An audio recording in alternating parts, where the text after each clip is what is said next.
أما بعد فقد قال الله تعالى في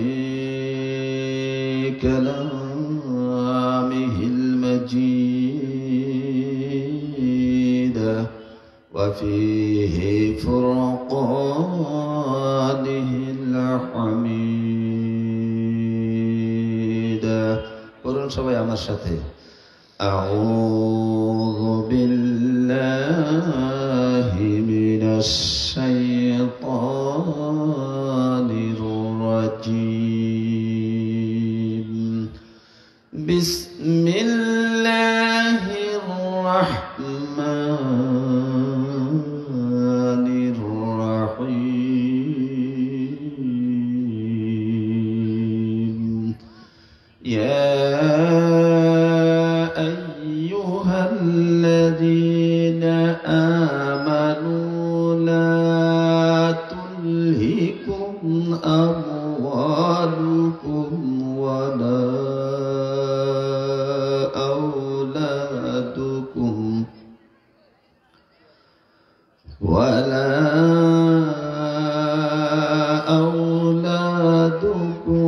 عن ذكر الله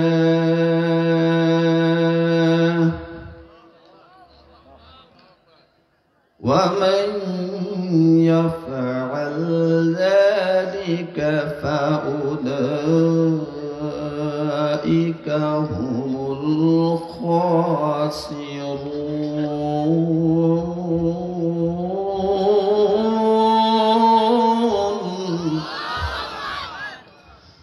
وأخرى آياته قال الله تعالى في كلامه المجيد بسم الله الرحمن الرحيم يا أيها الذين آمنوا ادخلوا في السلم كافة ولا تتبعوا خطوات الشيطان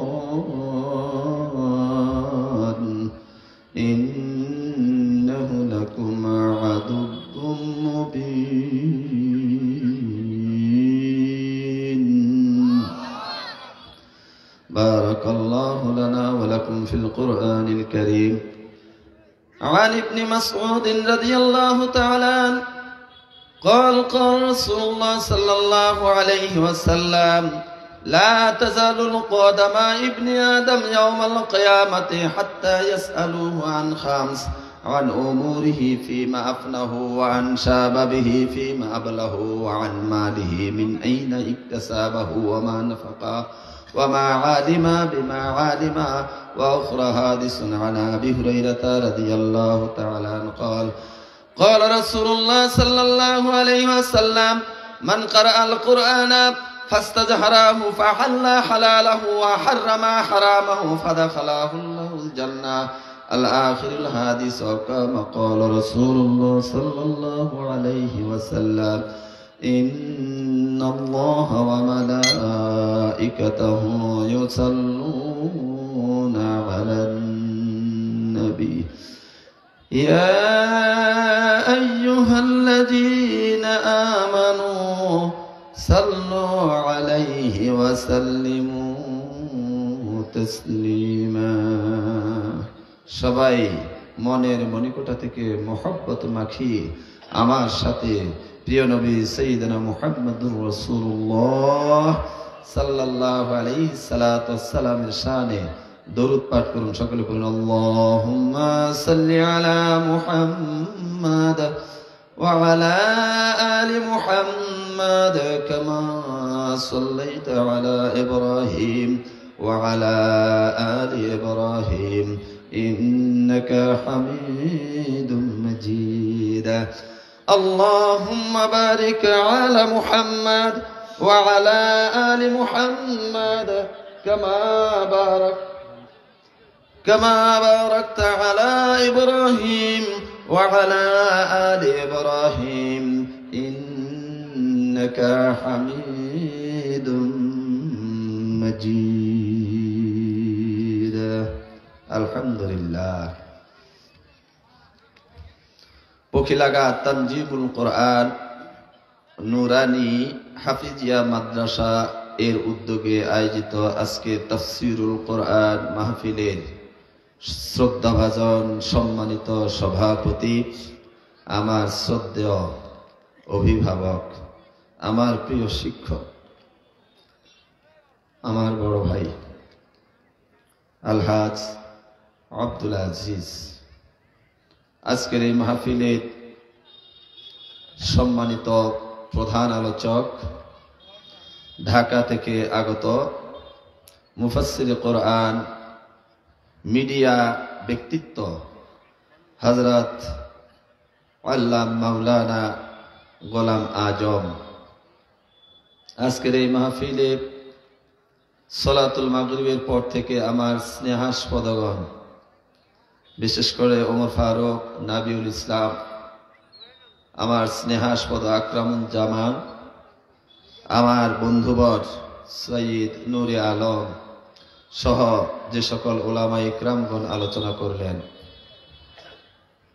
জাতির শ্রেষ্ঠ সন্তান সম্মানিত উলামা ইকরাম, মঞ্চে উপবিষ্ট সম্মানিত মুরব্বিয়ান ইকরাম, পিতৃ সমতুল্য মুরব্বীগণ, আমার ডানে বামে সামনে সমবয়স্ক যুবক, তরুণ, কচিকাচা, পর্দার অন্তরালে যে যেখান থেকে শুনছেন আমার মা ও ভগ্নী সমতুল্য মহিলাগণ, শুরুতে মহান মাহবুদের দরবারে শতকোটি সুজুদ এবং শুকরিয়া জ্ঞাপন করছি যে মহান আল্লাহ তাবারক ওয়া তাআলা আমাদেরকে দীর্ঘ প্রতীক্ষার পর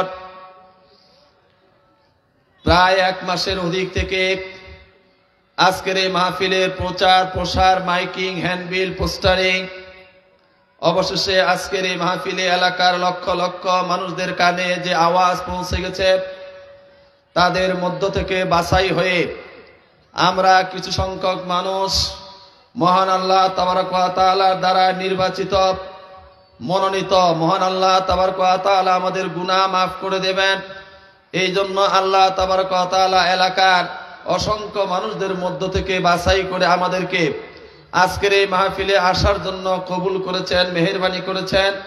যে আল্লাহ তাবারক ওয়া তাআলা এলাকার হাজার হাজার মানুষদের মধ্য থেকে বাছাই করে আমাদেরকে কবুল করে মাহফিলে এসে বসার তৌফিক এনায়েত করলেন, ওই আল্লাহর দরবারে হৃদয় থেকে শরীরের সমস্ত শক্তি দিয়ে তার প্রশংসা জ্ঞাপন করি। সকলে বলি আলহামদুলিল্লাহ। দরুদ ও তাসলিম পেশ করছি বিশ্ব মানবতার মহান মুক্তির দিশারি, নির্যাতিত নিপীড়িত মুসলিম মানুষের মুক্তির কাণ্ডারি, মানবতার পরম বন্ধু, যেই রাসূল সারাটি জীবন মানুষের কল্যাণে কাজ করেছেন, অসহায় দুঃখী মানুষদের পাশে দাঁড়িয়েছেন, যেই রাসূল মানুষদেরকে অন্ধকার থেকে আলোর পথে ডেকেছেন, যে মানুষ জাহান্নামের দিকে দৌড়াইয়া যাওয়া মানুষগুলাকে জান্নাতের পথের দিকে ফিরিয়ে আনার চেষ্টা করেছেন, যেই রাসূল আজ থেকে 1450 বছর আগে এই পৃথিবীর অন্ধকার একটি যুগে বর্বর অসভ্য মানুষের কাছে প্রেরিত হয়ে নবুয়ত প্রাপ্তি হয়ে মহান আল্লাহ তাবারক ওয়া তাআলার অমীয় বাণী দিয়ে ওই সময়কার অসভ্য এবং বর্বর মানুষগুলিকে পৃথিবীর শ্রেষ্ঠ মানুষে রূপান্তরিত করেছিলেন। যেই ইতিহাসে যেই যুগটাকে আইয়ামে জাহেলিয়াতের যুগ বলা হয়, ওই যুগে মানুষেরা ক্ষুধার তাড়নায় রাস্তায় দাঁড়িয়ে ডাকাতি করত, খুন খারাপি করত। ওই সকল মানুষেরা এত চড়া হারে সুদ লেনদেন করত যে যারা সুদের টাকা গ্রহণ করত, সুদের টাকা পরিশোধ করতে না পারার কারণে বাড়ি থেকে তাদের স্ত্রী ও যুবতী নারীদেরকে জোর করে ধরে নিয়ে বাজারে বিক্রি করে সুদের টাকা উসুল করত।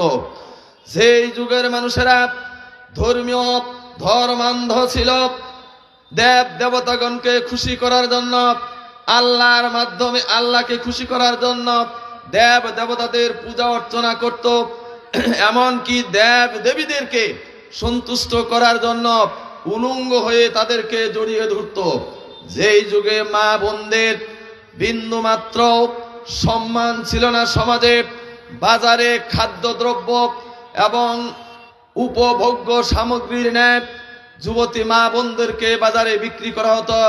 এইরকম একটি অন্ধকার সমাজে আমার নেতা, বিশ্ব নেতা, সমস্ত আম্বিয়া ইকরামদের সর্দার, সর্দারে দো আলম সৈয়দনা মুহাম্মদুর রাসূলুল্লাহ সাল্লাল্লাহু আলাইহি সাল্লাম প্রেরিত হয়ে অন্ধকার যুগের ওই অসভ্য বর্বর সন্ত্রাসী মানুষগুলোকে কোরআনের শিক্ষায় শিক্ষিত করে কোরআনের তারবিয়াত তানজিম দিয়ে পৃথিবীর শ্রেষ্ঠ মানুষে রূপান্তরিত করলেন। শুধু শ্রেষ্ঠ মানুষই নয়, যেই মানুষগুলি জাহান্নামের দিকে দৌড়াইয়া যাচ্ছিল ওই মানুষগুলিকে আল্লাহ রাসূল এমন চরিত্রে রূপায়িত করলেন যে মহান আল্লাহ তাবারক ওয়া তাআলার পক্ষ থেকে তাদের জন্য দুনিয়াতেই জান্নাতের সুসংবাদ পেয়ে গেলেন। জোরে বলেন সুবহানাল্লাহ। যে মহান রাসূলের সুপারিশ ব্যতীত শুধু আমি আপনি নই, হযরতে আদম আলাইহিস সালাতু ওয়াস সালাম থেকে শুরু করে হযরতে ঈসা আলাইহিস সালাতু ওয়াস সালাম পর্যন্ত মহান আল্লাহ তাবারক ওয়া তাআলা যুগে যুগে অসংখ্য রাসূল এবং নবীগণকে মানুষের হেদায়েতের জন্য পাঠিয়েছিলেন। কিয়ামতের ময়দানে সকলে আল্লাহর আদালতে দাঁড়িয়ে থাকবেন। আমার রাসূলের সাক্ষ্য এবং সুপারিশ ছাড়া কোন রাসূল এবং নবী আল্লাহর জান্নাতে যাওয়ার সুযোগ পাবেন না। যেই রাসূল সর্বাগ্যে তিনার নিজের দলের কর্মী নিজের উম্মতদেরকে সুপারিশ করে সকল নবী ও রাসূলের উম্মতের আগে জান্নাতে প্রবেশ করাবেন তিনার উম্মতকে। জোরে বলেন সুবহানাল্লাহ। যেই রাসূলের সুপারিশ আমার আপনার জীবনের জন্য কিয়ামতের ময়দানে অবশ্যম্ভাবী, সেই রাসূলের শানে আরো একবার হৃদয় থেকে সমস্ত শরীরের শক্তি দিয়ে মোহব্বত মাখিয়ে আর একবার দুরূদ ও তাসলিম পেশ করে নিন। সকলে বলি সাল্লাল্লাহু আলাইহি ওয়াসাল্লাম। আমার প্রিয় বন্ধুগণ, আপনারা আজকের এই মাহফিলে আসতে পেরে বেজার না খুশি? অল্প না বেশি? কতক্ষণ আলোচনা শুনবেন? এই ভাই দক্ষিণ ভাষা কি বক্তা ওয়াজ করে নাকি? What? Please look at me attentively. আপনি যখন জগের মধ্যে পানি ঢালবেন, গ্লাসটা নিচে ধরবেন, জগের আর গ্লাসের মুখ যদি বরাবর না থাকে গ্লাসে পানি পড়বে। আমি আলোচনা করছি, আমার দিকে তাকায় থাকার, যদিও আমি গুনাহগার, যদিও এলাকার নগণ্য একজন মানুষ আমি, তারপরেও কোরআনের আলোচনা করার জন্য এখানে বসে মহাগ্রন্থ আল কোরআনুল কারীম থেকে তেলাওয়াত করেছি, 2খানা হাদিস পাঠ করেছি। এই নিয়ামতের কারণে আমার দিকে যতক্ষণ তাকিয়ে থাকবেন আল্লাহ ততক্ষণ আপনাদের জীবনের সগীরা গুনাহগুলি ঝরাইতে থাকবেন। আমি বলি নাই, ফুটানি মারাই না। এর দলিল দিয়েছেন আমার নেতা বিশ্বনবী সাইয়্যিদনা মুহাম্মাদুর রাসূলুল্লাহ সাল্লাল্লাহু আলাইহি ওয়াসাল্লাম। আমি বলছিলাম আলোচনা কতক্ষণ চলবে? সারা রাত। সারা রাত আলোচনা শুনব, लेकिन फजर नहीं पड़ा। अच्छा हुआ ना? ये बात नहीं हुआ। আলোচনা 12টার আগে শেষ হবে ইনশাআল্লাহ। আর যা শুনবো অতীত জীবনে যদি এই শোনাগুলার বিপরীতে আমার চাল চলন থাকে তাহলে সংশোধিত হয়ে তওবা করে কোরআনের পথে ফিরে এসে জীবনের বাকিটা সময় কোরআনের অনুযায়ী চলে জান্নাতি হওয়ার চেষ্টা করব ইনশাআল্লাহ। আজকের আলোচনা শুনে আমল করতে রাজি যারা দুহাত তুলে আমার আল্লাহরে দেখাবেন তারা লিল্লাহি তাকবীর। হাত নামান। ওয়াদা একটা হইল, ওয়াল্লাযীনা আমানু والذين هم لأماناتهم وعهدهم راعون।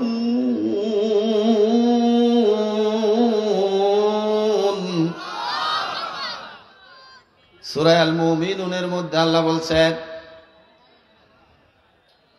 ঈমানদারের 7টি কোয়ালিটির মধ্যে এই আয়াতটায় 2টি কোয়ালিটি। হযরত খাব্বাব ইবনে আরাত রাদিয়াল্লাহু তাআলা আনহু থেকে বর্ণিত হাদিসে আল্লাহ রাসূল বলেছেন এই সূরাতুল মুমিনুন যখন অবতীর্ণ হওয়ার পরে আল্লাহর নবী বললেন আমার উপরে মহান আল্লাহ একটি সূরা একটি অধ্যায় নাজিল করলেন। আর এই অধ্যায়ের প্রথম দিকে 11টি আয়াত রয়েছে। এই 11টি আয়াতের সাথে দুনিয়ার যে মুমিনের চরিত্র একাকার হবে, বরাবর হবে। আল্লাহ তাবারক ওয়া তাআলা ওই লোকটাকে কিয়ামতের ময়দানে জান্নাতুল ফিরদাউসের উত্তরাধিকারী হিসাবে কবুল করে নেবেন। তার মধ্যে আমি একটা আয়াতের মধ্যে 2টা কোয়ালিটির কথা বলছি। আল্লাযীনা হুম লিআমানাতিহিম, তারা ওই সমস্ত মানুষ যারা আমানতের হেফাজত করে, ওয়া আহদিহিম রাউন, আর যারা ওয়াদা পরিপূর্ণ করে, আল্লাহ তাদেরকে জান্নাতুল ফিরদাউসের উত্তরাধিকারী করবেন। আমার ভাইয়েরা, দীর্ঘদিন হলো এলাকার মানুষ মসজিদ ছাড়া আমার আলোচনা শুনেন না, কথা ঠিক কিনা? আজকে আপনাদের সামনে খোলা ময়দানে আলোচনা করার সুযোগ পেয়েছি। এই জন্য কৃতজ্ঞতা স্বরূপ আল্লাহর দরবারে একটু আপনাদের কাছে দোয়া চাই। আপনারা দোয়া করতে রাজি আছেন? দোয়া করবেন তো? কেন আলোচনা করতে পারি নাই আমি সেই দিকে যাব না, কিন্তু এখন আজকে করতে পারছি, এই জন্য আল্লাহর শুকরিয়া। সকলে বলুন আলহামদুলিল্লাহ। আজকের এই মাহফিল দিয়ে আমার 29তম মাহফিল, সেপ্টেম্বর মাস থেকে নিয়ে শুরু করি। আলহামদুলিল্লাহ, 15 বছরেও 29টা মাহফিল করি নাই, করতে পারি নাই। দোয়া চাই। প্রায় রাতেই আলোচনা করে গভীর রাত করে বাড়ি ফেরার কারণে ঠান্ডা বসে গেছে। শুরুতে আপনারা দেখলেন গলাটা অনেক ভেরভেরিয়া হচ্ছে, কথা ঠিক না? নাই। আল্লাহ তাবারক ওয়া তাআলা যেন তিনার দেওয়া এই নিয়ামতের কণ্ঠটাকে যেন আল্লাহ সুস্থ রাখেন। সকলে বলুন আমিন। আপনাদের সামনে কথা বলবো, যে কথাগুলি প্রয়োজন, এই কথাগুলি যেন আল্লাহ আমার জবান থেকে বের করে দেয়। সকলে বলুন আমিন। যাদেরকে কেন্দ্র করে, যাদের রক্তের বিনিময়ে আজকের এই খোলা ময়দানে অনুমতি ছাড়া মাহফিল কর্তৃপক্ষ, সম্মানিত সভাপতি, মাহফিল করতে কি অনুমতি লাগছে? হ্যাঁ, লাগে নাই। এর আগে মাহফিল করতে DC, SP, additional SP, OC, ইউনিয়নের এসআই, দল যারা ক্ষমতায় থাকে তাদের সাধারণ সম্পাদক, জেলার উপজেলার সভাপতি, সাধারণ সম্পাদক, ইউনিয়নের সভাপতি, সাধারণ সম্পাদক, ওয়ার্ডের সভাপতি, সাধারণ সম্পাদক, এরপরে আরো যত চামচাটা আছে তাদের অনুমতি নিয়া, নাম হ্যান্ডবিলে দিয়া তারপরে কোরআনের কথা বলা লাগতো, ঠিক কিনা?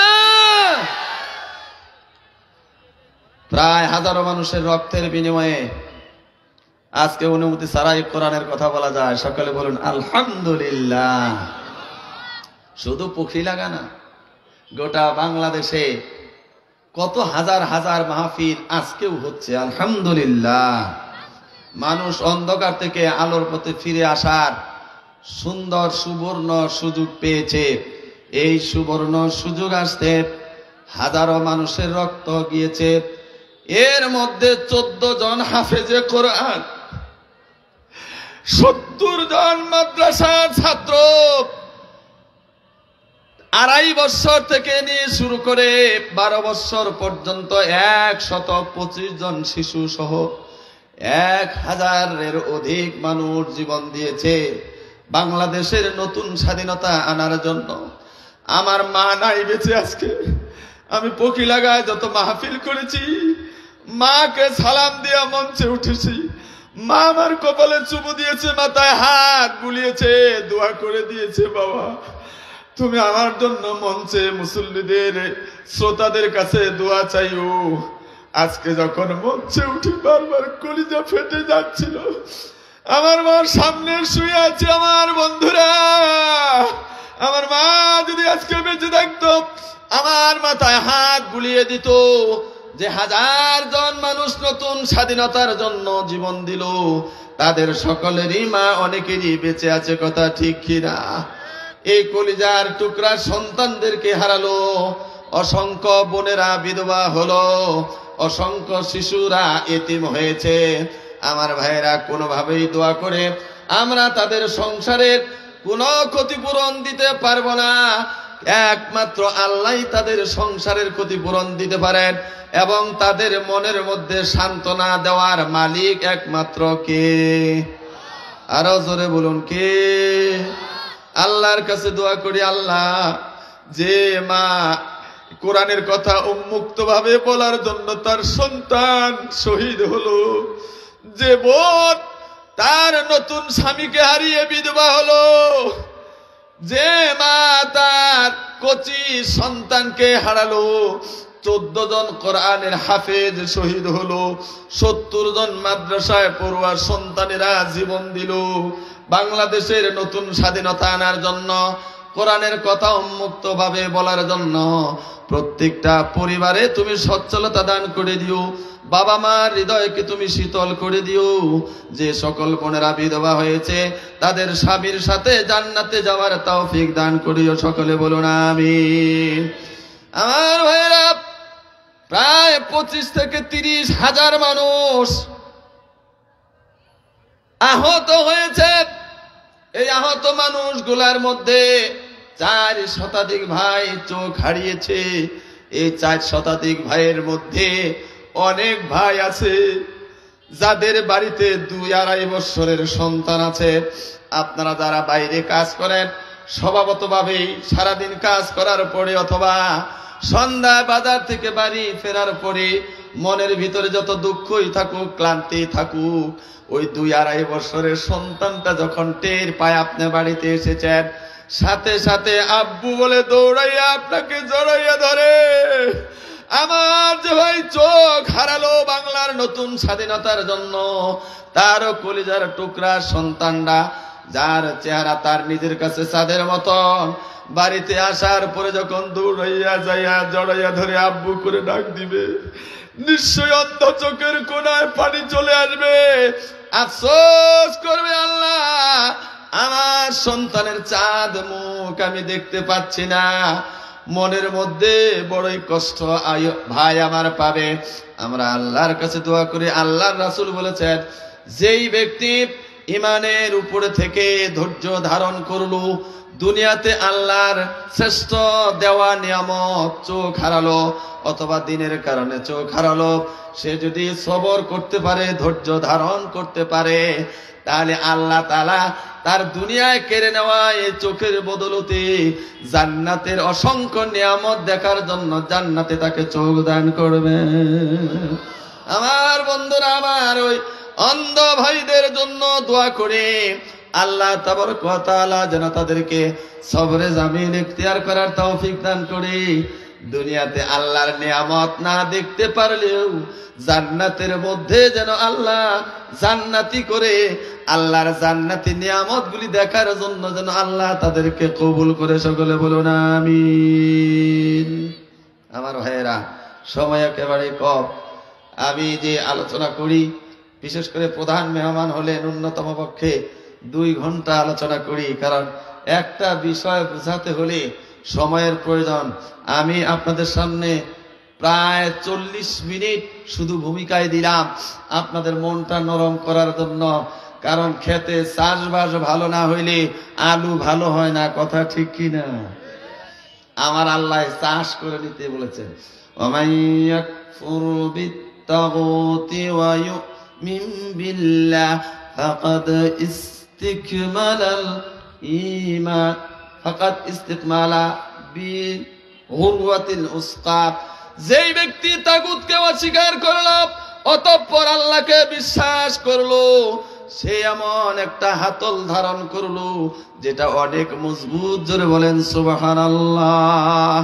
ঈমান আনার আগে আল্লাহ তাগুতকে অস্বীকার করতে বলছেন, তার মানে মাথায় যে পোষা চিন্তা আছে, আল্লাহর ব্যাপারে যে খারাপ ধারণা আছে, দুনিয়ায় অসংখ্য নেতা নেত্রী, অসংখ্য পীর বুজুর্গদের ব্যাপারে যে তাওয়াক্কুল আছে, সমস্ত তাওয়াক্কুল দূর করে দিয়া একমাত্র আল্লাহর উপরে তাওয়াক্কুল করার জন্য মাথার চিন্তা, মস্তিষ্কটা আগে তাগুত থেকে, শয়তানের ওয়াসওয়াসা থেকে পরিষ্কার করে নিয়া তারপরে আল্লাহর উপরে আল্লাহ ঈমান আনতে বলেছেন। জোরে বলেন সুবহানাল্লাহ। আমাকে একটা গ্লাস দেওয়া হয়েছে, পানি দেওয়া হয়েছে, আমাকে দেওয়া হয়নি, আমি অবশ্য ঠান্ডা পানি খাই না, আমার জন্য গরম পানি। জোরে বলেন সুবহানাল্লাহ। এই গ্লাসে পানি খান কিনা আপনারা ভাই? কথা বলেন, এ ভাই কথা বলেন। পানি খান গ্লাসে, কেউ স্টিলের গ্লাসে, কেউ কাঁচের গ্লাসে। আচ্ছা, এই পানিটা ঢালা হয়েছে অন্য আরেকটা জগ মগ অথবা পাতিল থেকে, কথা ঠিক কিনা? যেই পাতিল থেকে পানিটা ঢালা হয়েছে ওই পাতিলটা নিরঙ্কুশ, স্পষ্ট, পরিষ্কার, পাতিলের মধ্যে কোনো ঝামেলা নাই। ওই পানিটা ফুটানো অথবা পিউরিটির দ্বারায় স্বচ্ছ করে নেওয়া, বিশুদ্ধ করে নেওয়া পানি।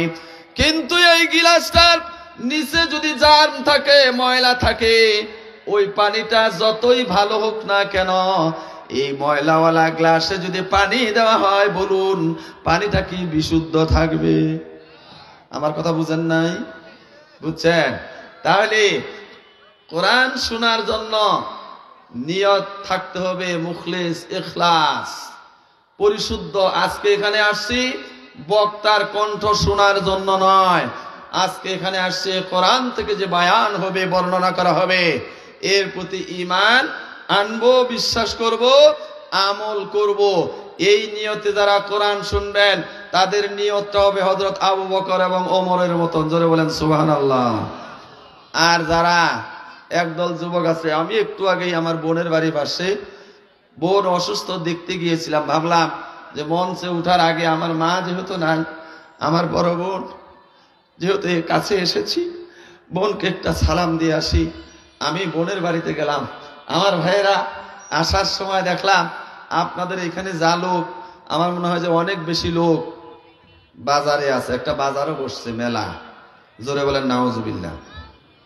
মুসলমানদের এই চিন্তা চেতনা কবে যাবে আমি জানি না।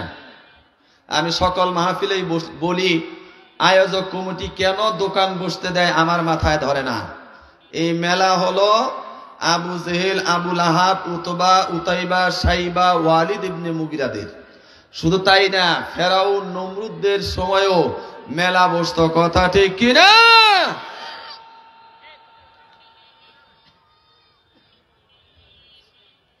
আজকে যারা এখানে মাহফিলে এসে বসেছেন আর যারা ওই দোকানে আছে, তারা কি উভয় সমান? কথা বলেন। উদাহরণ দেওয়ার সুযোগ নাই, কোনো সমান নয়। একটু আখিরাতে চলে যাই, কিয়ামতের ময়দানে। সূরা ইয়াসিন। মুত্তাকিনা আলাল আরাইকি মুত্তাকিউন লাহুম ফিহা ফাকিহাতুন ওয়া লাহুম মা ইয়াদউন।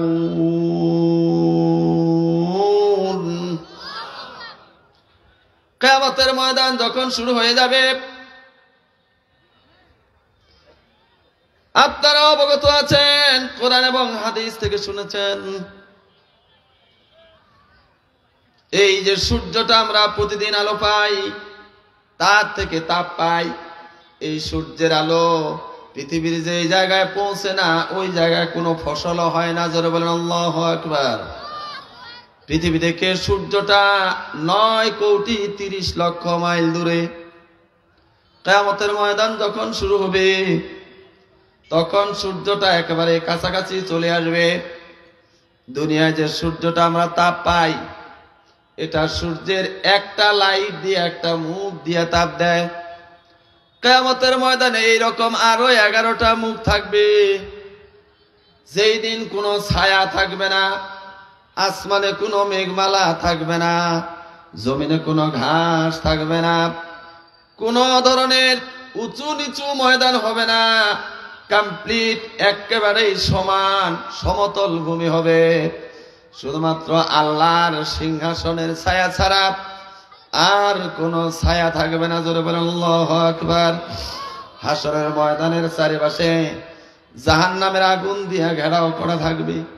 আমার ভাইয়েরা, দুনিয়ায় যারা কোরআনের এই আয়াত বিশ্বাস করে, ঈমান এনে, কোরআনের বাইরে কাজ না করে কোরআনের ভিতরে কাজ করে, আল্লাহ তাদেরকে কিয়ামতের ময়দানে তার আরশের নিচে জায়গা করে দিবেন। জোরে বলেন সুবহানাল্লাহ।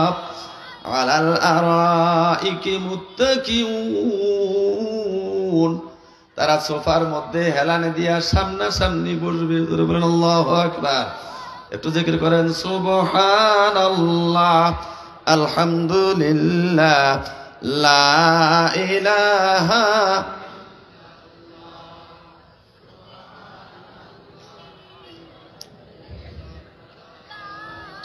লা ইলাহা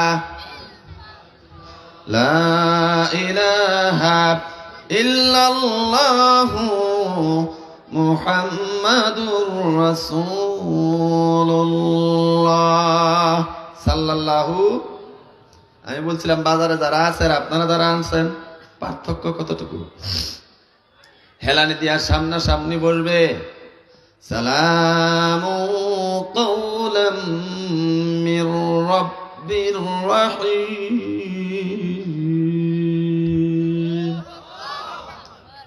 যারা আরশের নিচে জায়গা পাবে, সোফা সেটে বসে যারা স্ত্রীর সাথে গল্প করবে, দয়াময় আল্লাহর পক্ষ থেকে তাদেরকে শুভেচ্ছা স্বাগত জানানো হবে, সালাম দেওয়া হবে। যারা বলেন সুবহানাল্লাহ। ওয়ান্তাজুল ইয়াউমা আইয়ুহাল মুজরিমুন।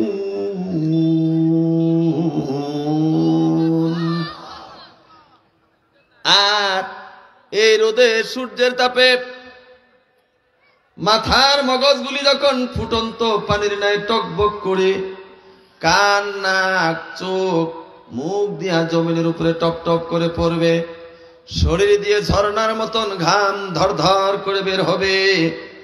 মানুষেরা কিয়ামতের ময়দানে তার গুনাহ অনুযায়ী ঘামের সাগরে হাবুডুবু খাবে। এই সময় তারা আল্লাহর আরশের ছায়ার নিচে দৌড়াবার চেষ্টা করবে। আর ফেরেশতারা বলবে ওয়ামতাজুল ইয়াউমা আইয়ুহাল মুজরিমুন। এই দুনিয়ার পাপিষ্টরা যারা তাফসীর মাহফিল শুনতে যায়া বাজারে আড্ডা মেরেছ, বান্ধবীদেরকে নিয়ে ঘুরে ঘুরে চা পান খাইয়েছ, যারা শুধুমাত্র আড্ডা দেওয়ার জন্য, মাহফিলের সৌন্দর্য নষ্ট করার জন্য বাজারের রাস্তায় ভিড় করেছ, যারা কোরআনের আলোচনা মনোযোগ দিয়ে শুনতে চাও নাই, যারা দুনিয়াতে কোরআনকে মহব্বত করে আমল করো নাই, হে পাপিষ্ঠ লোকেরা, আজকে তোমরা আলাদা হয়ে যাও, আজকে তোমরা আলাদা হয়ে যাও। জোরে বলেন নাউজুবিল্লাহ। আমার যুবক ভাইরা বহুত এনজয় করেছেন। হতে পারে যে জায়গায় দাঁড়িয়ে আছেন ওই জায়গায় আপনি পড়ে যাবেন, নড়তে পারবেন না। হতে পারে আপনার অর্ধেকটা আল্লাহ থামিয়ে দিবে, কথা ঠিক কিনা? চোখেরই পলকে তুমি হতেই পারো লাশ, চিরতরে বন্ধ হবে তোমারই নিঃশ্বাস। হবে এলাম তোমারই নাম, হবে এলাম তোমারই নাম মসজিদের মাইকে। বাড়িওয়ালা নাই রে, বাড়ি নাই রে দুনিয়াতে, বাড়িওয়ালা নাই রে, বাড়ি নাই রে দুনিয়াতে। তোমার ভয়ে থাকতো মানুষ ছিল বাহাদুরি। যুবকদের অত্যাচারে শান্তি পাওয়া যায় না, কথা ঠিক কিনা?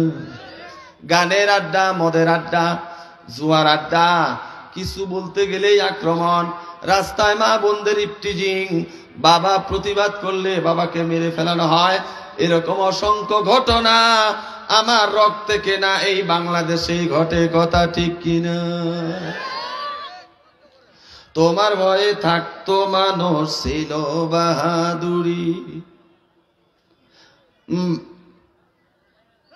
তোমার ভয়ে থাকতো মানুষ ছিল বাহাদুরি। ভাবনি হাওয়ায় ওড়া তুমি যে রঙিন ঘুড়ি, সুতোয় টানে দিলে মালি,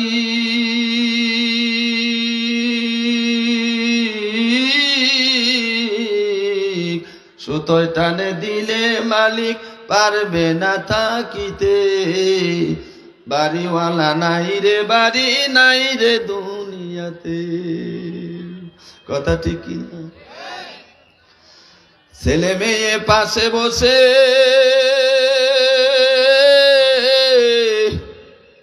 কান্দিবে পাগলের বেশে, চোখের জলে পড়বে কোরআন খুলিয়া, একদিন না যাবি মন পাখি উড়িয়া।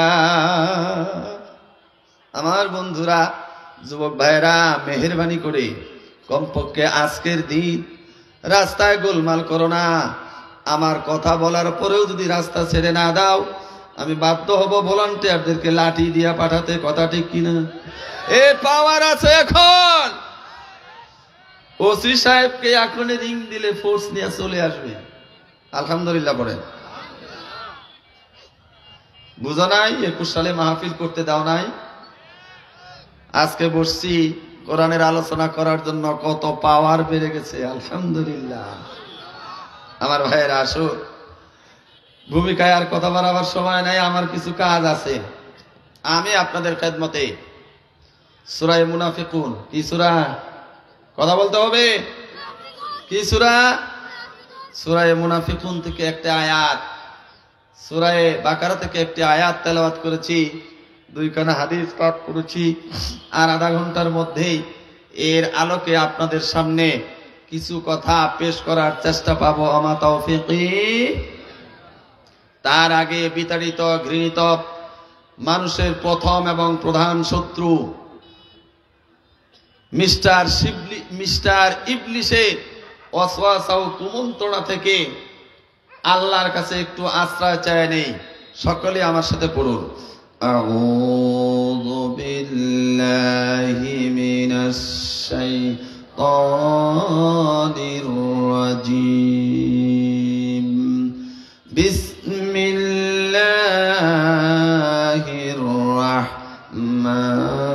রাহমানির রাহিম। ইয়া আইয়ুহাল্লাযীনা আমানু লা তুলহিকুম আমওয়ালুকুম ওয়ালা আওলাদুকুম আন যিকরিল্লাহ।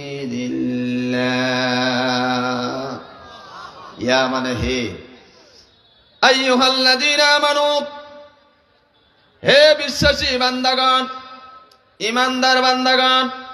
ইমানদার কাদেরকে বলা হয়? ইমানদারের অনেক বর্ণনা মহান আল্লাহ তাবারক ওয়া তাআলা দিয়েছেন। সূরা বাকারার 1 থেকে 5 নম্বর আয়াত, সূরা আল মুমিনুনের 1 থেকে 11 নম্বর আয়াত, সূরা আনফালের 2, 3, 4, 5 নম্বর আয়াত। আমার বন্ধুগণ, সূরা হুজরাতের 15 নম্বর আয়াত।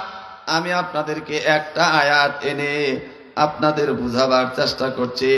আমার আল্লাহ ইমানদার কাদেরকে বলেছেন? সূরা নিসার 136 নম্বর আয়াত। Please attentively look at me. আমার ভাইয়ের আল্লাহ বলছেন, ইয়া আইয়ুহাল্লাযীনা আমানু, হে বিশ্বাসীগণ, আমিনু বিল্লাহ, বিশ্বাস করো আল্লাহতে। কাকে বিশ্বাস করতে বলেছেন? এ ভাই কি হইলো? ওদিক দেখেন কেন? এই ভাই ওদিক দেখেন কেন? আল্লাহ কার প্রতি বিশ্বাস করতে বলেছেন? আল্লাহ। জোরে বলেন, আরো জোরে, জোরসে বলুন। কাকে ডাকলেন? যিনি আপনাকে এই জায়গায় বসার তৌফিক দিয়েছেন, যিনি আজকে সন্ধ্যায় আপনাকে খাওয়ার সুযোগ দিয়েছেন, যে আল্লাহ আপনার এই দুনিয়ায় চলার জন্য, খাওয়ার জন্য, বেঁচে থাকার জন্য অসংখ্য নাজ নিয়ামত দিয়েছেন। আপনি কি মনে করেছেন এইগুলির ব্যাপারে আপনাকে জিজ্ঞেস করা হবে না? সুম্মা লা তুসআলুন্না ইয়াওমাইযিন আনিন নাঈম। আল্লাহ এটাও জিজ্ঞেস করবে যে পখিলাগায় বড় তাফসীর মাহফিল হয়েছিল, ওই জায়গায় কোরআনের আয়াত থেকে কোট করে করে দুনিয়ায় চলার পথ, আখিরাতে মুক্তির পথ বলেছিল। বান্দা এই নিয়ামত তুমি পেয়েছিলা, কোকিলাগায় তাফসির মাহফিল হয়েছিল, বসার মতন সুযোগ ছিল, বসনায় রাস্তা দিয়া তুমি ঘুরেছিলা, এই নিয়ামত থেকে তুমি দূরে ছিলা, এটার ব্যাপারে আল্লাহ জিজ্ঞেস করবেন না নাই? ঈমান আনো ওই আল্লাহর প্রতি, যিনি তোমার মালিক, যিনি তোমারে খাওয়ান, যিনি তোমাকে জান্নাত থেকে দুনিয়াতে প্রেরণ করেছেন পরীক্ষা করার জন্য, যিনি তোমাকে তোমার শ্রদ্ধাভাজন পিতা এবং মা দিয়েছেন, যিনি তোমাকে কলিজা ঠান্ডা করার মতো সন্তান দেন, যিনি গলা শুকিয়ে গেলে কলিজা শুষ্ক হলে ঠান্ডা পানি পান করার জন্য যে আল্লাহর পক্ষ থেকে পানি দিয়েছেন, যে আল্লাহ তাবারক ওয়া তাআলা অতিরিক্ত ঠান্ডা হলে সূর্যের তাপ দিয়া তোমার শরীরকে গরম করান, যে আল্লাহ তোমার জীবনের মালিক, সব কিছুর মালিক কে? আরো জোরে কে?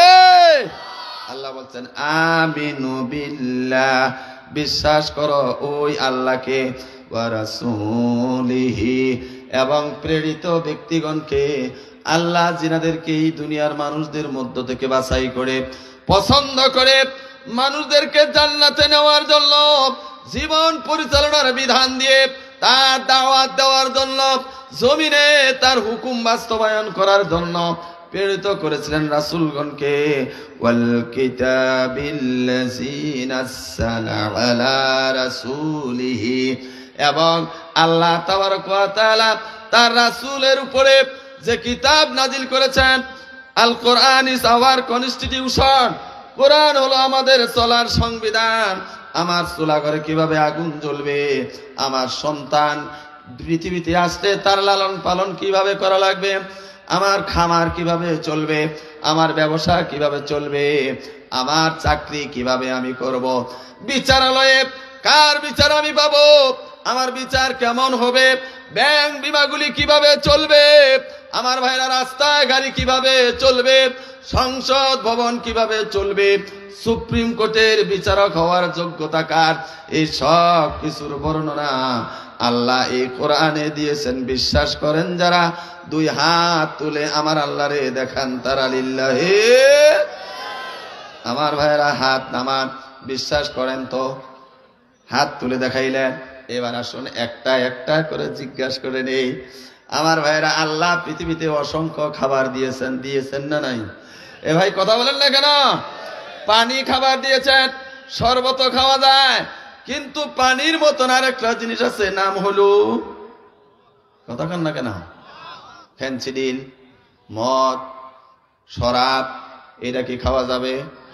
কেন? ওইটা কি পানির মতন না? ওইটা কি তরল না? আমার ভাইয়েরা, আমরা মুখ দিয়ে কথা বলি, মনোযোগ হতে হবে। আমরা মুখ দিয়ে কথা বলি, সব কথাই কি বলা যায়? এই কথা বলেন, সব কথাই বলা যাবে না। যে কথাটা মানুষের জন্য কল্যাণ, এই কথাটা বলতে হবে। যে কথাটা বললে আমার বন্ধু কষ্ট পাবে, এই কথা বলা যাবে না। অশ্লীল কথা বলা যাবে না। আমরা কান দিয়া শুনি কি না? কথা বলেন, সব কিছু কি কানে শোনা যাবে? এ ভাই রাগ করছেন নাকি আমার উপরে? কথা বলেন না কেন? সব কিছুই কি কানে শোনা যাবে? মমতাজের গান শোনা কি জায়েজ আছে?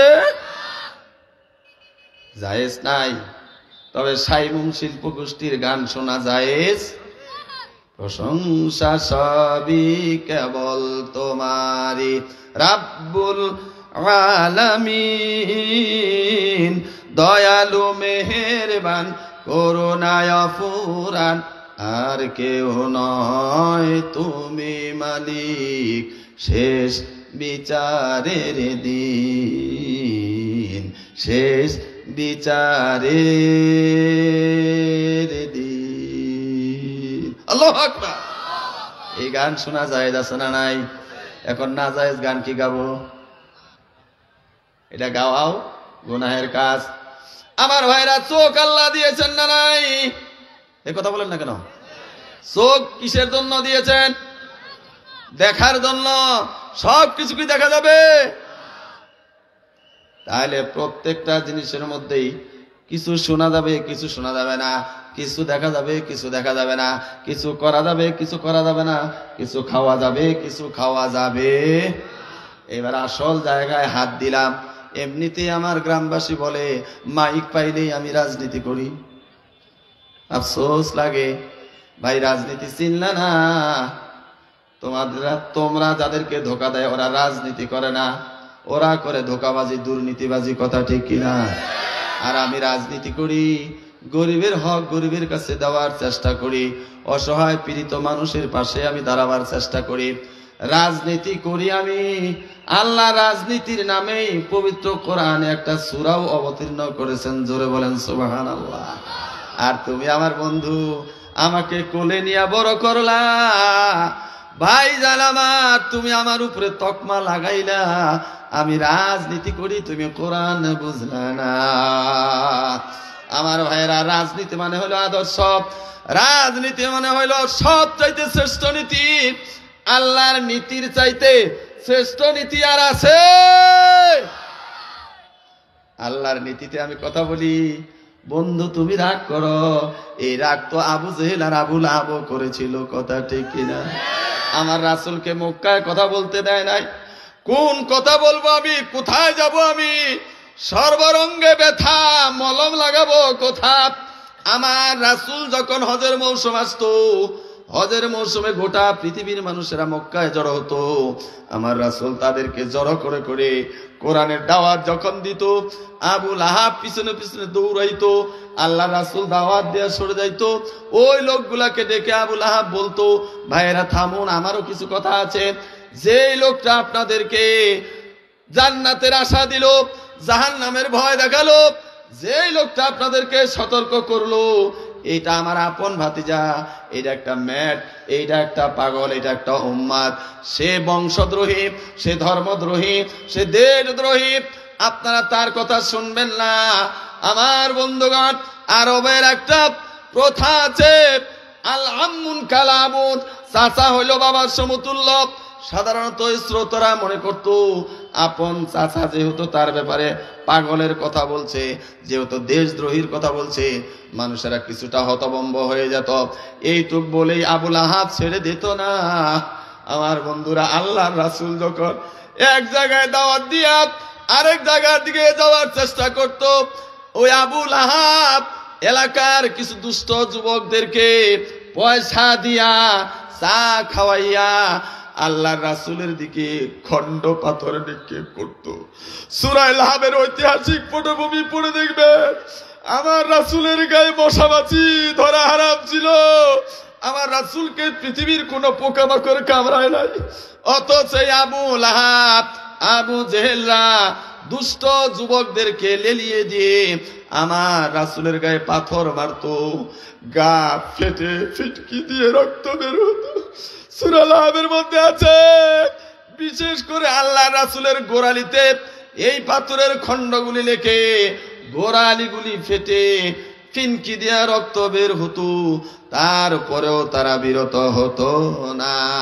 তারা একটা জিনিসই ভাবতো, মুহাম্মদ যদি নির্বিঘ্নে দাওয়াত দিতে পারে, তাহলে মুহাম্মদ যে আদর্শের দাওয়াত দিচ্ছে, এই আদর্শের দাওয়াতে জনগণ ঝুঁকে পড়বে, আমাদের দল হালকা হয়ে যাবে, মুহাম্মাদের দল ভারী হবে, জনগণ তাকে সাপোর্ট করবে, মক্কার শাসক সে হবে, আমাদের ক্ষমতা চলে যাবে।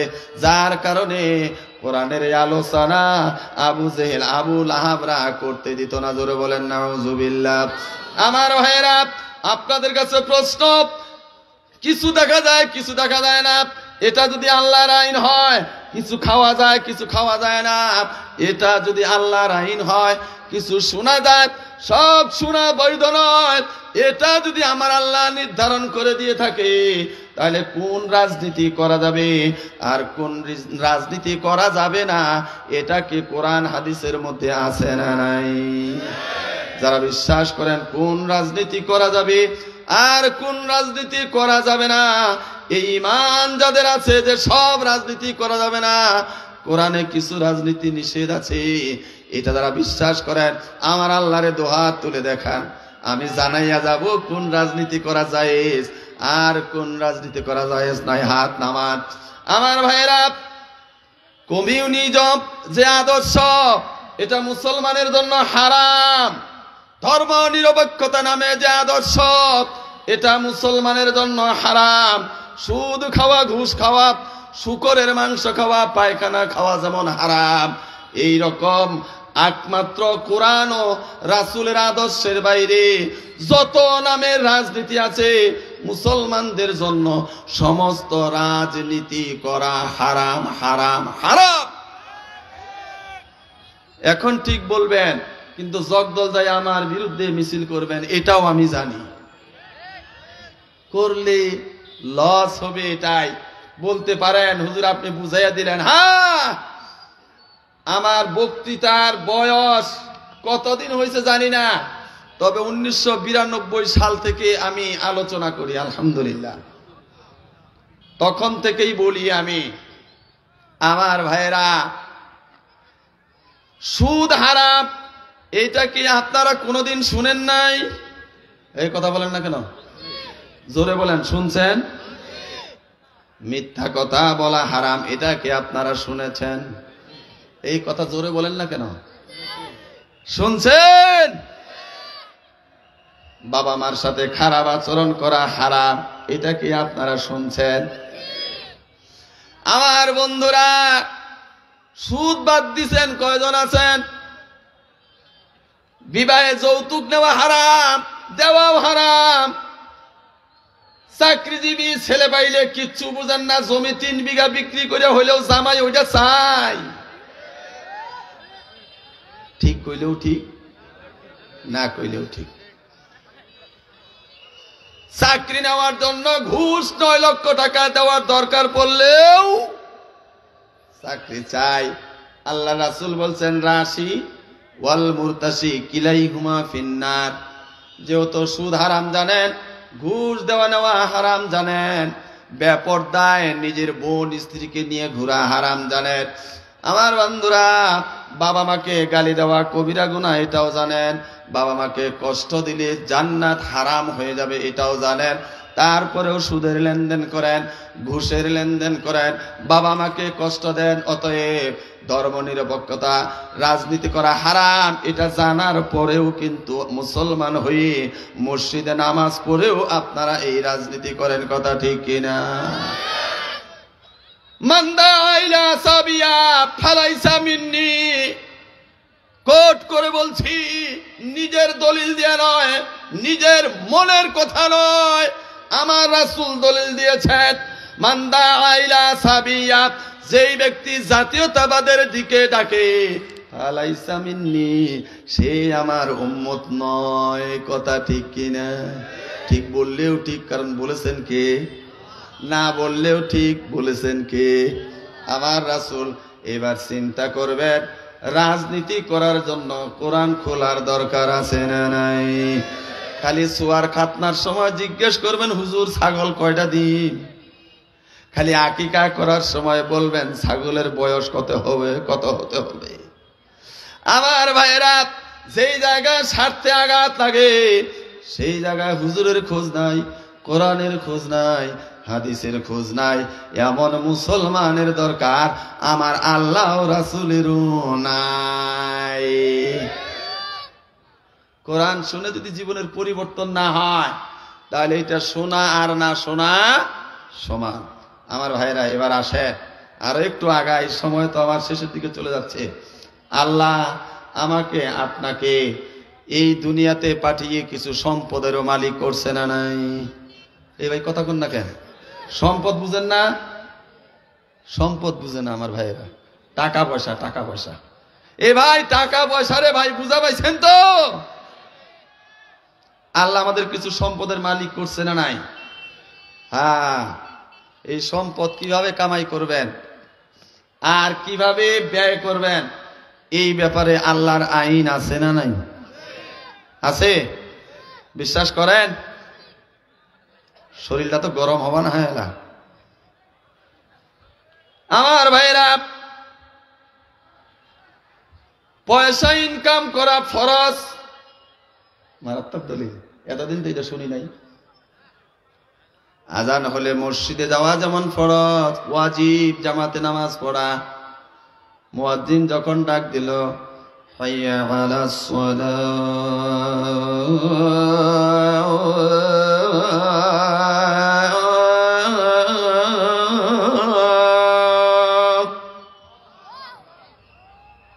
সাথে সাথে আর একটা শব্দ বলে হাইয়া আলাল ফালাহ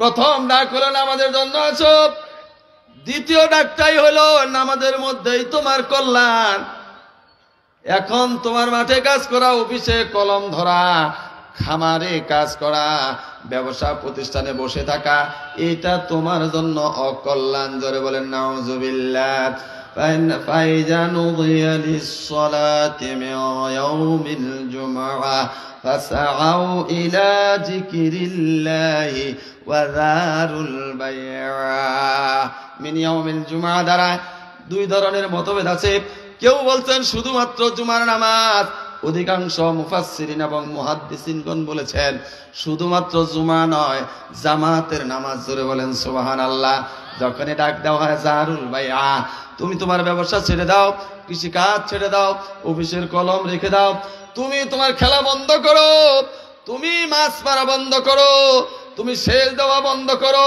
চলে আসো মসজিদে ফাইজা কুদিয়াতিস সালাতু ফাতাশিরু ফিল আরদ ওয়াবতাগু মিন ফাদলিল্লাহ একটু জিকির করেন সুবহানাল্লাহ আলহামদুলিল্লাহ লা ইলাহা জোরে সুবহানাল্লাহ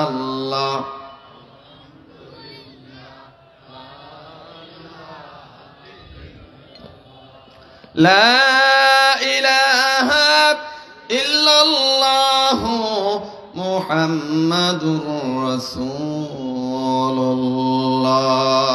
সাল্লাল্লাহু আল্লাহ বললেন ফাইজা কুদিয়াতিস সালাত নামাজ শেষ হয়ে গেল মসজিদে বসে তোমার তাসবিহ টিপার দরকার নাই নামাজ শেষ হয়ে গেল মসজিদে খোশ গল্পের দরকার নাই কাজের সময় ফাইজা কুদিয়াতিস সালাত ফাতাশিরু ফিল আরদ জমিনের মধ্যে ছড়াইয়া পড়ো তুমি তোমার দোকান খোলো তুমি তোমার হাল শুরু করো তুমি তোমার চাকরি শুরু করে দাও যা ফাইজা কুদিয়াতিস সালাত ফাতাশিরু ফিল আরদ ওয়াবতাগু মিন ফাদলিল্লাহ ওই ব্যবসার মধ্যেই তুমি আল্লাহর অনুগ্রহ অনুসন্ধান করো আল্লাহর নিয়ামত অনুসন্ধান করো তাহলে বোঝা যায় ইনকাম করে খাওয়াও ফরজ জোরে বলেন সুবহানাল্লাহ আমার দেশের কিছু মানুষ ইনকাম করে খাইতে চায় না অথচ আমার রাসূল বলেছেন আল কাসিবু হাবিবুল্লাহ যারা মাথার ঘাম পায়ে ফেলে অন্যের বাড়িতে অন্যের খামারে অন্যের দোকানে মাথার ঘাম পায়ে ফেলে যারা নিজেদের রুটি রুজির জোগাড় করে অথবা নিজের খামারে কাজ করে মাথার ঘাম পায়ে ফেলে নিজের হাতটা রুটির মাধ্যমে মুখের কাছে নেয় আমার আল্লাহ আল্লাহর রাসূল বলেছেন সে হাবিবুল্লাহ সে আল্লাহর দোস্ত আল্লাহর বন্ধু জোরে বলেন সুবহানাল্লাহ কাজ করে না দালালি করে কথা ঠিক কিনা ইসলামে দালালি করাও হারাম ইসলামে দালালি করা কি আসবেন আমার মাদ্রাসায় হাদিস দিয়া দলিল দিব আমার দেশে এত দালাল যে কৃষক তার ন্যায্য মূল্য দালালের কারণে পায় না কথা ঠিক কিনা যে লোকটা গাভী পুষে এই গাভীর ন্যায্য মূল্য দালালদের অত্যাচারে বিক্রি করতে পারে না উচিত মূল্যে কথা ঠিক কিনা যে ভাই কিনতে যাবে সেও ন্যায্য মূল্যে কিনতে পারে না কথা ঠিক কিনা রাগ করলেন করেন লস আমার না লস আপনার রাগ করবেন উঠে যাবেন কিয়ামতের ময়দানে আবু জেহেল আবু লাহাবদের কাতার ভুক্ত হইয়া আল্লাহর আদালতে দাঁড়াবেন জোরে বলেন নাউজুবিল্লাহ বুঝার চেষ্টা করবেন জীবনের পরিবর্তন করবেন মোর ঘুরাবেন আবু জেহেলদের দল থেকে আল্লাহ আবু বকর ওমর রাদিয়াল্লাহু তাআলা আনহুম দের দলে আপনাদের অন্তর্ভুক্ত করে হাশরের ময়দানে দাঁড় করাবেন জোরে বলেন সুবহানাল্লাহ তাহলে সম্পদের মালিক কে সম্পদ দেওয়ার মালিক কে এই সম্পদ যে আমার আছে এটা কার ভাই কথা বলেন জোরে বলেন আমি কার আমিও আল্লাহর। আমার যে সম্পদ, 2টা ঘর, 2 বিঘা জমি, একটা বাইসাইকেল, একটা হুন্ডা, 2টা সন্তান, একজন সুন্দর স্ত্রী, মুত্তাকি স্ত্রী, বাবা পাইছি, মা পেয়েছি, ভাই আছে, আত্মীয় স্বজন আছে, সব কিছুর মালিক কে? আল্লাহ। আমাদের বাসস্থান কোথায় ছিল? আদিবাড়ি। আদিবাড়ি পুন্নাবাড়ি কোনঠে আমার কহেন? এ ভাই জোরে বলতে হবে, আমার পুন্নাবাড়ি কোনঠে? একবারে খাস দেশি ভাষায় বলছি যাতে বুঝেন। আমাদের আদি বাড়ি কোথায়? জান্নাত। কোথায়? জোরে বলেন, আদি বাড়ি কোথায়? আরো জোরে। জান্নাতে যাবেন যারা, আমার আল্লাহরে দাদু হাত তুলে দেখান তারা। আল্লাহ মনের আশা পূরণ করুক, সকলে বলি আমিন। তবে হাত তুললেই জান্নাতে যাওয়া যাবে না, দোয়া করেও জান্নাতে যাওয়া যাবে। জান্নাতে যাওয়ার জন্য বর্তমান প্রেক্ষাপটে আপনাকে আন্দোলন করা লাগবে। আমি বলি নাই, বলছে কে? সূরা আলে ইমরান 142 নম্বর আয়াত, কান খুলে শুনে নিন। আম হাসিবতুম আন তাদখুলুল জান্নাতা ওয়ালাম্মা ইয়ালামিল্লাহুল্লাযীনা জাহাদু মিনকুম ওয়া ইয়ালামাস সাবিরিন। হে দুনিয়ার মানুষ, আম হাসিবতুম আন তাদখুলুল জান্নাতা, তুমি কি ধারণা করেছো, তুমি কি মনে করে নিয়েছো তুমি এমনি এমনিতেই জান্নাতে চলে যাবে? সূরা আনকাবুতের 2 নম্বর আয়াতের মধ্যে আল্লাহ বলছেন, আসিবান্না সাইয়াতরুকু আইয়াকুলু আমান্না ওয়া হুম লা ইফতানুন। মানুষরা কি ধারণা করেছে যে তারা এই কথা বললেই তাদেরকে ছেড়ে দেওয়া হবে, যে আমি আল্লাহর প্রতি ঈমান এনেছি, তাকে কোনো পরীক্ষা করা হবে না। পরীক্ষা ছাড়া দুনিয়ায়ও মর্যাদা পাওয়া যায় না, দুনিয়ার কেরিয়ারও ডেভেলপ হয় না।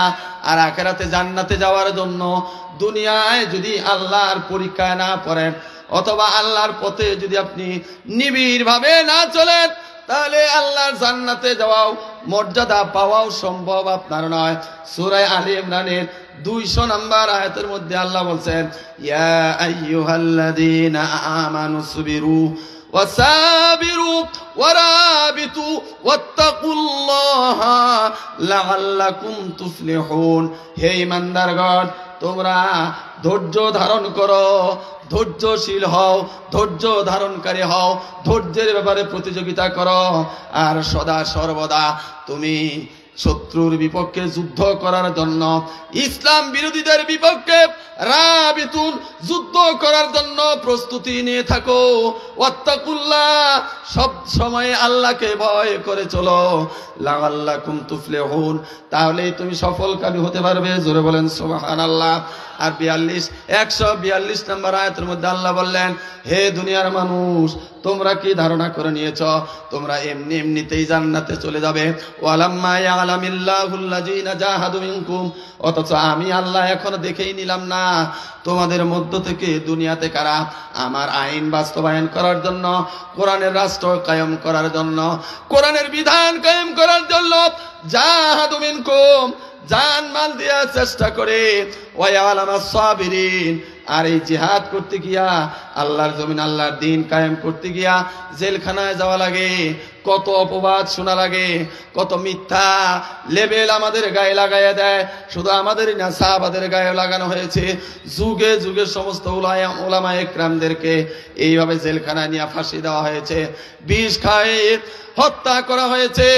আমার বন্ধুরা, এর পরেও যারা দিন কায়েমের দলে অবিচল হয়ে ধৈর্য ধারণ করে না থাকে, এই ধৈর্য না দেখা পর্যন্ত তোমরা জান্নাতে যাবে, এই ধারণা তোমাদেরকে কে দিল? বলেছেন কে? মামার বাড়ির আবদার চাইলেই দিয়ে দিবে জান্নাত নাকি? হাত তুললেই জান্নাত পাবেন। আমার ভাইরা, এবার আসুন, জান্নাতে আল্লাহ নিতে চান? জোরে বলেন সুবহানাল্লাহ। আল্লাহ জান্নাতে নিতে চান। ভাই একটু মেহেরবানি করে আমার টাচ দিবেন। আমার ভাইরা, সূরা তাওবার 111 নম্বর আয়াতের মধ্যে জান্নাতে যাওয়ার আরেকটা শর্ত আল্লাহ দিয়েছেন। আমার আল্লাহ বলেছেন, ইন্নাল্লাহা আশতারা মিনাল المؤمنين أنفسهم وأموالهم بأن لهم الجنة الله أكبر ইন্না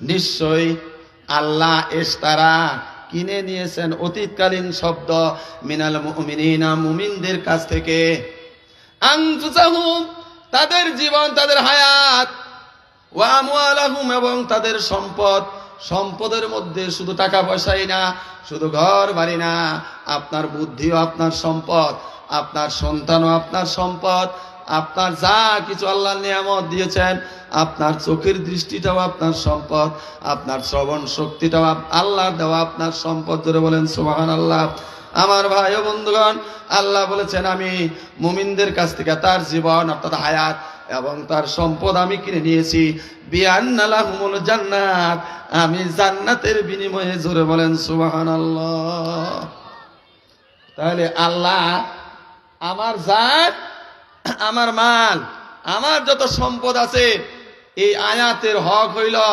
এটা আমি আমার বলে দাবি করতে পারবো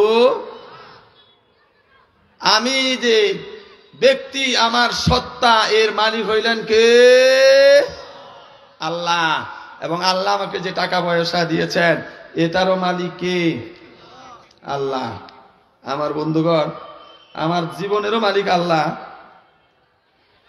আর আমার মালিকেরও মালিক আল্লাহ এখন সভাপতি সাহেব মাদ্রাসার মাহফিলের সভাপতি আব্দুল আজিজ মাস্টার সাহেব ইনি হইলেন তানজিমুল কোরআন নুরানি হাফিজি মাদ্রাসার সভাপতি এখন এই মাদ্রাসায় কিছু ছাত্র আছে না নাই এই ভাই আপনারা কি ঘুমাইতেছেন নাকি একটু হ্যাঁ না বলবেন কোরআন নাজিল হয়েছে জেন্দা মানুষের জন্য আর কোরআন শোনানো হয় জেন্দা মানুষকে কথা ঠিক না বেঠিক বাকির দিকে আর আমি যাইতে পারলাম না মাদ্রাসায় কিছু শিক্ষক আছে না নাই এ ভাই কথা বলেন আছে এই মাদ্রাসার মালিক কে এ ভাই বলেন সভাপতি মাদ্রাসার মালিক কে সভাপতি ওই মাদ্রাসার শিক্ষকরা কি ইচ্ছা মতো মাদ্রাসা চালাইতে পারবে এ ভাই জোরে বলেন চালাইতে পারবে সভাপতি টাইম নির্ধারণ করে দেবেন শিক্ষকদের বেতন নির্ধারণ করে দেবেন ছাত্রদের কি খাওয়ানো হবে মেনু নির্ধারণ করে দিবেন সভাপতি আমার ভাইরা সভাপতি যদি মাদ্রাসা থেকে কোনো কিছু চায় আবদার করে যেটা শিক্ষকদের হাতে শিক্ষকদের আওতাধীন সেটা যদি শিক্ষকরা না দেয় তাহলে আমরা ওই শিক্ষকদেরকে কি বলবো অকৃতজ্ঞ কি বলবো এ ভাই কথা বলেন না কেন অকৃতজ্ঞ যদি খাঁটি ভাষায় বলি দেশি ভাষায় বলি তাহলে বলা হবে নিমক হারাম কথা ঠিক কি না আপনারা ওয়াদা করলেন স্বীকার করলেন আপনার জীবনের মালিক কে আরো জোরে আপনার সম্পদের মালিক কে এইটা খালি মুখ দিয়া বললেই হবে না কাজে বাস্তবায়ন করা লাগবে কেননা আব্দুল্লাহ ইবনে মাসউদ রাদিয়াল্লাহু তাআলা আনহু থেকে বর্ণিত তিনি বলেছেন লা তাজারুল কাদামা ইবনে আদম বনি আদম আমরা সবারই কার ছোঁয়া এ ভাই আমরা কার বেটা জোরে বলেন কার বেটা এই গ্রামের যে সনাতন ধর্মী হিন্দু ভাইরা আছেন তারাও আদম সন্তান আমরা মুসলমানরা আমরাও আদমের সন্তান যারা ইহুদি খ্রিস্টান তারাও আদমের সন্তান এক কথায় আদম আলাইহিস সালাতু ওয়াস সালাম এবং মা হাওয়া থেকে পৃথিবীর মানুষদের বংশ বিস্তার হয়েছে জোরে বলেন সুবহানাল্লাহ হযরত আব্দুল্লাহ ইবনে মাসউদ রাদিয়াল্লাহু তাআলা থেকে বর্ণিত হাদিস তিনি বলেন লা তাজালুল কাদামা ইবনে আদম ইয়াউমাল কিয়ামা কিয়ামতের দিনে আদমের সন্তানেরা তাদের পা নড়াইতে পারবে না হাত্তা ততক্ষণ পর্যন্ত ইয়াসআলুহু আন খামস যতক্ষণ পর্যন্ত না পাঁচটা প্রশ্ন করা হবে পাঁচটা প্রশ্নের জবাব দিবে প্রশ্ন শেষ না হওয়া পর্যন্ত জবাব দিতে পারুক চাই না পারুক পাঁচটা প্রশ্ন তাকে করার আগ পর্যন্ত সে তার জায়গা থেকে নড়চড় করতে পারবে না জোরে বলেন আল্লাহু আকবার এক নাম্বার প্রশ্ন হইল আন উমুরিহি ফিমা আফনাহু দুনিয়াতে যে তোমাকে আয়ুষ্কাল দেওয়া হয়েছিল হায়াত দেওয়া হয়েছিল এই হায়াত নেওয়ার সময় নেওয়া তুমি কি করেছ? ওয়াজ মাহফিলের পাশে দোকানে আড্ডা মেরেছো, জগদল বাজারে আজান শোনার পরেও চার দোকানে চা খেয়েছ। তুমি জগদল হাই স্কুল মাঠে কান ছাটে গিয়া 2 ঘন্টা সময় দিয়েছো, তাস খেলার আড্ডায় বসে রাত পার করেছো। আমার ভাইয়েরা, রাতের বেলায় চুরি করে মদ জুয়া খেয়েছ। কিভাবে তুমি তোমার জীবন কাটিয়েছ? আল্লাহর জমিনে আল্লাহর হুকুম বাস্তবায়নের মিছিলে তুমি ছিলা না? যারা আল্লাহর কোরআনকে বিরোধিতা করে এটা দমন করার জন্য যে আদর্শ কায়েম করতে চাইছে তাদের সাথে তুমি মিছিল করেছ। তুমি তোমার সময়টা কোথায় দিয়েছ? 2 নম্বর প্রশ্ন হলো ওয়ান সাবাবি ফিমা বালাহু, তোমাকে একটা সোনালী সময় দেওয়া হয়েছিল, যৌবনকাল। যেই যৌবনকালে তোমার বাবাও তোমাকে দেখে ভয় পাইত, তোমার নেতাও তোমাকে সমীহ করত। যেই যৌবনকালে সমাজ থেকে অন্যায় দূর করার, জুলুম দূর করার কয়েকজন যুবক একসাথে হলেই সম্ভব ছিল। এই যৌবনকালটা তুমি কোন কাজে ব্যয় করেছ? মেয়ের পিছনে ঘুরে নাকি বাবা মার অবমাননা করে, নাকি শুধু চাকরির পিছনে ঘুরে কোন কাজে ব্যয় করেছো? নাকি রাতে দাঁড়াইয়া তাহাজ্জুদ তুমি পড়েছো, না কোরআনকে বুঝিয়ে পড়ার চেষ্টা করেছ? কোন কাজে তুমি তোমার যৌবনকে ব্যয় করেছ? ওয়ান মালিহি মিন আইনা ইকতাসাবাহু, তোমার যে সম্পদ ছিল, টাকা পয়সা ছিল, বাড়ি গাড়ি ছিল, এই বাড়ি গাড়ি টাকা পয়সা তোমার সম্পদ তুমি কিভাবে ইনকাম করেছ? সুদের মাধ্যমে, ঘুষের মাধ্যমে, অন্যের জমি জোর করে দখল করে, না গরিব মানুষের অ্যালট মেরে দিয়ে, নাকি বিধবাদের টাকা খেয়ে, না কোন ভাবে তুমি তোমার টাকা ইনকাম করেছ? ওয়ামান ফাকাহু, যা তুমি হালাল ভাবে ইনকাম করেছ, যা তুমি বৈধভাবে আয় করেছ, এই বৈধ টাকাটা তুমি কোন ভাবে ব্যয় করেছ? গান বাজনার চান্দা দিয়া, ইসলামের বিপক্ষে কোনো মতাদর্শ বাস্তবায়ন করার চান্দা দিয়া, নাকি ইসলাম কায়েম করার জন্য আল্লাহর পথে খরচ করে? ইসলাম কায়েমের সহায়ক শক্তি মাদ্রাসা ঘরে সহযোগিতা করে, তোমার প্রতিবেশী যে জ্বরে অথবা অসুখে কাতরাচ্ছিল তার চিকিৎসার ব্যবস্থা করে, এমন একজন মানুষ যার গায়ে গরম জামা কাপড় নাই, শীতের দিনে তুমি তার গরম কাপড়ের ব্যবস্থা করে কোন কাজে তুমি তোমার অর্থটা ব্যয় করেছ? 5 নাম্বার হইল তুমি যে আমল করেছ, চুরি যদি করে থাকো কোন জ্ঞানের ভিত্তিতে তুমি চুরি করেছ? তুমি যদি ডাকাতি করে থাকো কোন জ্ঞানের ভিত্তিতে ডাকাতি করেছ? তুমি যদি সুদ খেয়ে থাকো কোন জ্ঞানের ভিত্তিতে তুমি সুদ খেয়েছ? তোমার কাছে কি সুদ হারামের ইলম যায় নাই? তোমার কাছে কি ঘুষ খাওয়া হারাম, খাইলে জাহান্নামে যাওয়া লাগবে, এই বিষয় কি তোমার কাছে ইলম যায় নাই? আমার ভাইরা, সূরা মুলকের 8 নম্বর আয়াতের দিকে একটু আসুন। আমার আল্লাহ বলেছেন তাকাদু তামাইয়াজু মিনাল গাইজি কুল্লামা উলকিয়া ফিহা ফাউযু সালাহুম খাজানাতুহা আলাম ইয়াতিকুম নাযির, যখন দলে দলে মানুষদেরকে জাহান্নামের দিকে নিক্ষেপ করা হবে, সালাহুম খাজানাতুহা, যখন জাহান্নামের কাছে নেওয়া হবে, জাহান্নামের আগে ফেটে পড়বে। তাকাদু তামাইয়াজু মিনাল গাইজ, জাহান্নামের আগুনগুলি হুঙ্কার মারতে থাকবে, জাহান্নামের আগে ফেটে পড়বে। মানুষগুলি যখন জাহান্নামের কাছে নেওয়া হবে, কালা লাহুম খাজানাতুহা, জাহান্নামের প্রহরী ফেরেশতারা এই জাহান্নামীদেরকে জাহান্নামের দরজার পাইয়া জিজ্ঞেস করবে আলাম ইয়াতিকুম নাযির, তোমাদের কাছে কি সতর্ককারী যায় নাই? সুদ হারাম এটা কি তোমাদেরকে বলা হয় নাই? ধর্ম নিরপেক্ষতার আন্দোলন করা হারাম এটা কি বলা হয় নাই? জাতীয়তাবাদী আন্দোলন করলে রাসূলের উম্মত থাকবে না, এই কথা কি তোমাদেরকে শোনানো হয় নাই? বাবা মাকে কষ্ট দেওয়া যাবে না, এই সতর্ক কি তোমাদেরকে করে নাই? বাবা মাও সন্তুষ্ট হলে আল্লাহও সন্তুষ্ট হবেন, জাহান্নামে যাওয়া লাগবে, এই কথা কি তোমাদেরকে জানানো হয় নাই? আল্লাহর কালাম পড়লে তুমি জান্নাতি হবে, এই সুসংবাদ কি তোমাকে দেওয়া হয় নাই? সালাত আদায় করলে, সত্য পথে চললে, আল্লাহর জমিনে আল্লাহর দ্বীন কায়েম করলে আল্লাহ জান্নাত দিবে, এই সুসংবাদ কি তোমাদেরকে দেয় নাই? আলাম ইয়াতিকুম নাযির ক্বালু বালা কাদ জানা নাযির ফাকাজ্জাবনা ওয়া কুল্লা মা নাযালাল্লাহু মিন শাইইন, তখন এই কাফের গুলি, এই জাহান্নামী গুলি বলবে হ্যাঁ আমাদের কাছে সতর্ককারী এসেছিল। বড় বড় তাফসীর মাহফিলে কোরআনের পাখি আল্লামা দেলোয়ার হোসেন সাইদি কেঁদে কেঁদে গোটা বাংলা নয় শুধু গোটা বিশ্বের 52টি 42টি ইসলামী রাষ্ট্রের মধ্যে সকল রাষ্ট্রে গিয়ে এইভাবে ইসলামের বিপক্ষে অবস্থান করলে সতর্ক করেছে, ইসলামের পক্ষে থাকলে জান্নাতে যাওয়া যাবে এই সুসংবাদ দান করেছে। আল্লাহর পথে খরচ করলে জাহান্নামের আগুন থেকে মুক্ত পাওয়া যাবে এই খবরও সে দিয়েছে। কালু বালা, এই কথাগুলি কালু বালা কাদ জাহানা নাজির, তারা আমাদের কাছে আসছে কিন্তু আমরা তাদেরকে মিথ্যাবাদী বলেছি এবং তাদেরকে বলেছি আল্লাহ রাজনীতির কথা কোরআনে বলে নাই, আল্লাহ সুদ হারামের ব্যাপারে দলিল দেয় নাই, সুদ আর ব্যবসায় একই বিষয়, আমরা উড়িয়ে দিয়েছি।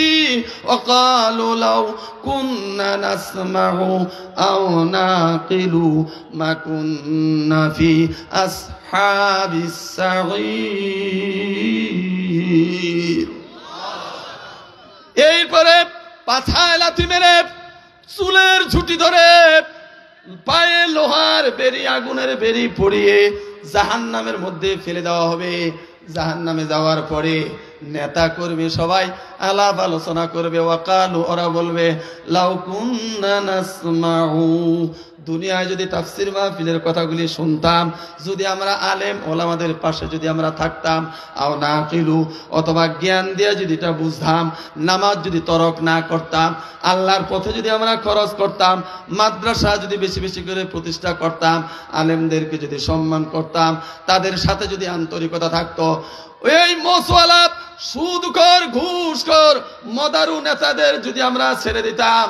আমার ভাইয়েরা মনে করছেন নেতার বুঝি আখিরাতে কোনো দাম নাই? সূরা বানী ইসরাঈলের ৭১ নম্বর আয়াত পড়ে দেখেন, ইয়াউমা নাদউ কুল্লা উনাসিম বিইমামিহিম, কিয়ামতের ময়দানে যেই লোকটাকে, যে দলকেই আল্লাহর আদালতে ডাকা হবে, আল্লাহ বলছেন সেই দিন আমি প্রত্যেক দলকে, প্রত্যেককেই নাদউ ডাকবো, বিইমামিহিম, তার নেতাকে সাথে নিয়া। আপনার নেতা যদি গরিবের হক মারনেওয়ালা হয়, আপনার নেতা যদি মৃত্যুক হয়, আপনার নেতা যদি বেনামাজি হয়, আপনার নেতা যদি রাষ্ট্রের মালের যদি আমানতের খেয়ানতকারী হয়, নিঃসন্দেহে তার জায়গা কোরআন বলে দিয়েছে জাহান্নাম। নেতার জায়গা জাহান্নাম হলে কর্মী হিসাবে আপনিও পিছে পিছে যাবেন, কোনো মাপ নাই। ভাবছেন আমি তো নামাজ পড়ি, আমি তো রোজা রাখি, যতই নামাজ পড়েন রোজা রাখেন, ঘটনা চোখ বুলাইয়া দেখেন সূরা তাওবার ৮০ নম্বর আয়াত, সূরা তাওবার ৮৪ নম্বর আয়াত যদি ভালো করে পড়েন, এই আয়াত দুটি নাজিল হয়েছে আব্দুল্লাহ ইবনে উবাই ইবনে সুলুলের কারণে। সে ছিল মদিনার নেতা। আল্লাহ রাসূল হিজরত করার আগে মদিনার মানুষেরা তার নেতৃত্বে মদিনা চালাতো। আল্লাহ রাসূল হিজরত করার পরে সেও ঈমান আনলো, কিন্তু আল্লাহর রাসূল ইসলাম কায়েম করুক এটা সে চাইতো না। যুদ্ধের ময়দানে গিয়েও মুসলমানদের বিরোধিতা করত, রাসূলকে হত্যা করার ষড়যন্ত্র করত। আপনার নেতা যদি ইমামদের, আপনার নেতা যদি আলেমদের বিরোধিতা করে, ইসলাম বাস্তবায়নের বিপক্ষে থাকে, তাহলে আব্দুল্লাহ ইবনে উবাই ইবনে সুলুল যেদিন মারা গেল, মারা যাওয়ার পরে সে তার সন্তানকে ওসিয়ত করলো, ও আমার সন্তান, আমার মনে হয় আমি আর বাঁচবো না, তুমি রাসূলের কাছে গিয়া দুইটা আবদার করবা। একটা হলো রাসূলের গায়ের জামা যেন আমার কাফনের কাপড় হয়, আর রাসূল নিজে যেন প্রথম আমার জানাজার সালাত আদায় করে। মারা যাওয়ার পরে আব্দুল্লাহ খাঁটি মুসলমান আল্লাহর রাসূলের দরবারে চলে গেল। যাওয়ার পরে রাসূলকে বলল, ইয়া রাসূলুল্লাহ, আমার বাবা দুনিয়ার সফর শেষ করেছেন, বাবা দুইটা ওসিয়ত করেছেন। একটা ওসিয়ত হলো আপনার একটা পুরাতন জামা দিবেন। ইয়া রাসূলুল্লাহ, এই জামা হবে আমার বাবার কাফনের কাপড়। আর একটা ওসিয়ত হলো আপনি আমার বাবার জানাজা পড়বেন। আল্লাহর রাসূল গায়ের জামা দিয়ে দিলেন। আফসোস, আমাদের অনেক হুজুররা ওয়াজ করার সময় বলে যে এই ব্যক্তি দুনিয়াতে জুব্বা গায়ে দিবে, ইব্রাহিম আলাইহিস সালাতু ওয়াস সালামের এই সুন্নতের কারণে তার দেহ জাহান্নামের আগুনে জ্বলবে না। জোরে বলেন নাউজুবিল্লাহ। আবু জেহেলের গায়েও জুব্বা ছিল, মুখে দাড়িও ছিল। রবীন্দ্রনাথ ঠাকুরের গায়ে পাঞ্জাবি ছিল, মুখে দাড়িও ছিল। মনে রাখবেন, আব্দুল্লাহ ইবনে উবাই ইবনে সুলুলের ইমাম ছিল আমার নবী সাইয়েদনা মুহাম্মদুর রাসূলুল্লাহ সাল্লাল্লাহু আলাইহি সাল্লাম। মসজিদে নববীতে ৫ ওয়াক্ত নামাজ আমার রাসূলের পিছে দাঁড়িয়ে পড়তেন। এরপরেও যখন আল্লাহর রাসূল তার বেটার এই আকুতি শুনে জানাজা পড়ার জন্য উঠবেন। হযরত ওমর ফারুক রাদিয়াল্লাহু তাআলা আনহু বললেন, ইয়া রাসূলুল্লাহ, এই লোকের জানাজা আপনি করতে পারেন না। গোটা জীবন ভরে সেই ইসলামী আন্দোলনের বিরোধিতা করেছে, গোটা জীবন ভরে আপনাকে হত্যা করার চেষ্টা করেছে। আল্লাহর রাসূল বললেন, ওমর ছেড়ে দাও, আল্লাহ যতক্ষণ পর্যন্ত আমাকে নিষেধ না করবেন ততক্ষণ পর্যন্ত আমি তার জন্য দোয়া করব। আল্লাহর রাসূল রওনা দিলেন, চলে গেলেন আব্দুল্লাহ ইবনে উবাই ইবনে সুলুলের বাড়িতে। জানাজা নামাজ পড়াবার জন্য দাঁড়াবেন, এমন সময় আল্লাহ আয়াত নাজিল করলেন 84 নম্বর, লা তাকুমু ওয়ালা তুসাল্লি আলা আহাদিম মিনকুম। হে রাসূল, আপনি তাদের জন্য দোয়া করবেন না। সাল্লি মানে এখানে দোয়া। আর 80 নম্বর আয়াতের মধ্যে আল্লাহ জানে, এই 84 নম্বর আয়াতের মধ্যে দ্বিতীয় অংশ বলছেন, ওয়ালা তাকুমু আলা কাবরিহি, আপনি তাদের কবরের পাশেও দাঁড়াবেন না। 80 নম্বর আয়াতের মধ্যে আল্লাহ জানায় দিলেন, ইস্তাগফির লাহুম আও লা তাস্তাগফির লাহুম ইস্তাগফির লাহুম 70 মাররাতান ফালা ইয়াগফির আল্লাহু লাহুম।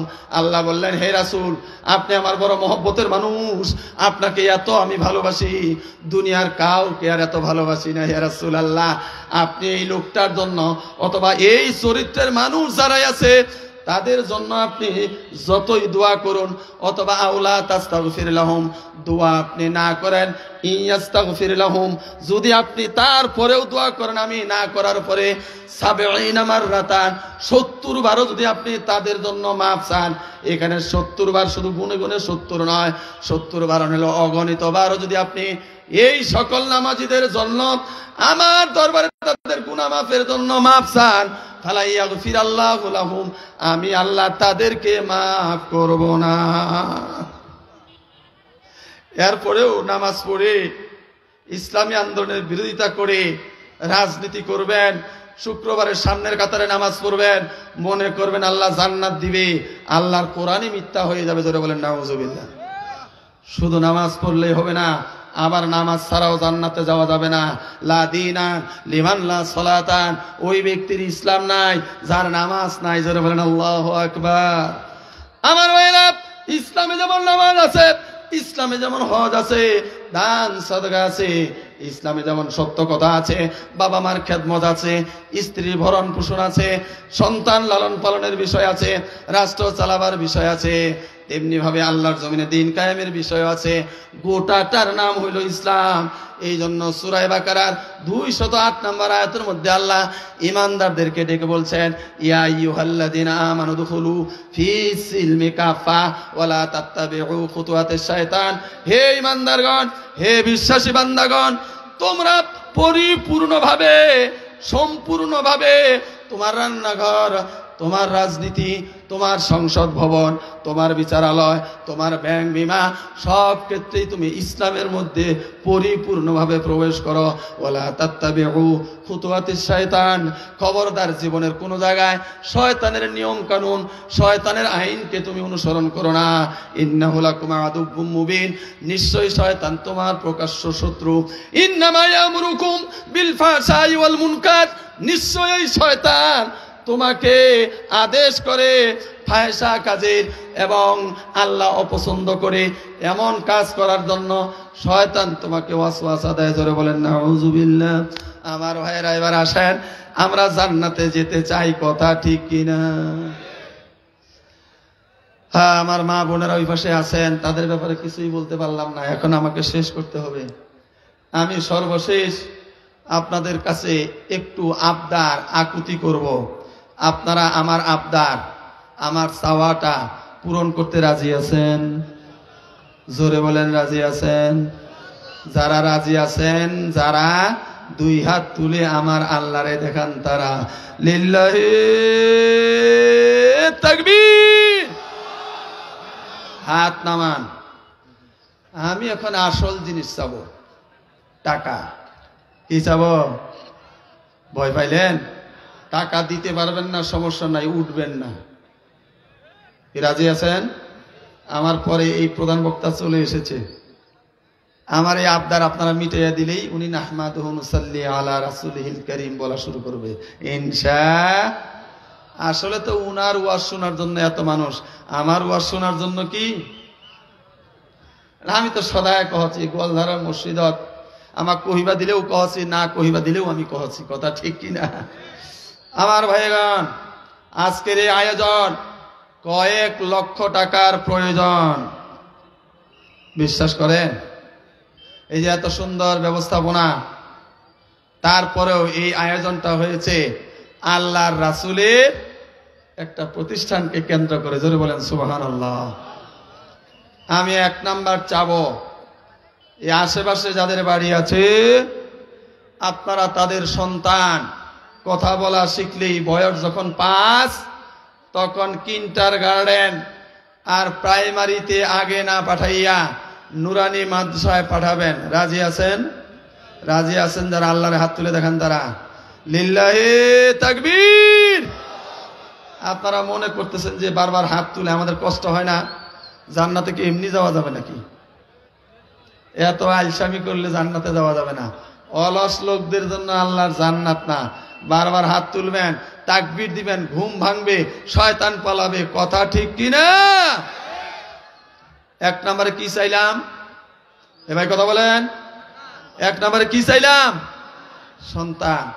মেহেরবানি করে সন্তান এখানে কোরআন পড়াইয়া তার পিছনে আপনি গাইড না দিয়া ছেড়ে দিবেন না, যায় এখন আল্লাহর ওয়াস্তে কলেজে, যারে খুশি তারে নিয়ে বেড়া। এইরকম করলে এই নুরানি থাকবে না। কথা বুঝাইতে পারছি? এই জন্য একটা অভিভাবক তারে দিবেন। মন খারাপ করবেন? এ ভাই মন খারাপ করবেন?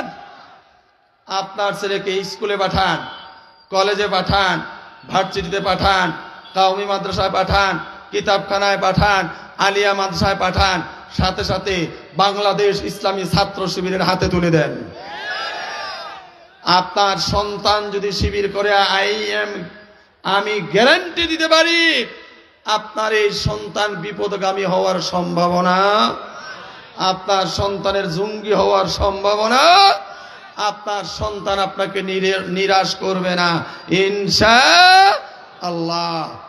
বাংলাদেশ ইসলামী ছাত্র শিবির যারা ভার্সিটিতে করে, এই শিবিরের ভাইয়েরা ওই বয়সে ওই পরিবেশে নারীদের হাত ধরে পার্কে ঘোরার কথা, কিন্তু শিবিরের দায়িত্বশীলরা দিনের বেলায় কোরআনের দাওয়াত দেয়, রাতের অন্ধকারে দাঁড়িয়ে আমার আল্লাহর সাথে সম্পর্ক করে। আপনার ছেলে যদি থাকে তাহলে আপনি বুঝবেন, না হলে বুঝবেন না। মনে করবেন যে এই হুজুর একটা অ্যাডভার্টাইজ করে গেল, আপনি দিয়া দেখেন বাস্তবে এটাই হবে ইনশাআল্লাহ। এরপরে এই মাদ্রাসাটা চালাইতে খরচ আছে না নাই? এ ভাই রাগ করতেছেন? এতক্ষণ তো খুব সুর শুনলেন, ভালো লাগলো। এবার পকেটে হাত দিছি তো একটু শয়তান গুতাগুতিও শুরু করেছে। আমার ভাইয়েরা, আল্লাহ বলে দিয়েছেন আশ-শাইতানু ইয়াইদুকুমুল ফুকারা। যখন মসজিদের জন্য, যখন মাদ্রাসার জন্য, যখন দিন কায়েমের জন্য দাঈগণ যখন পয়সা চাবে, শয়তান মনের ভিতরে বসে আছে।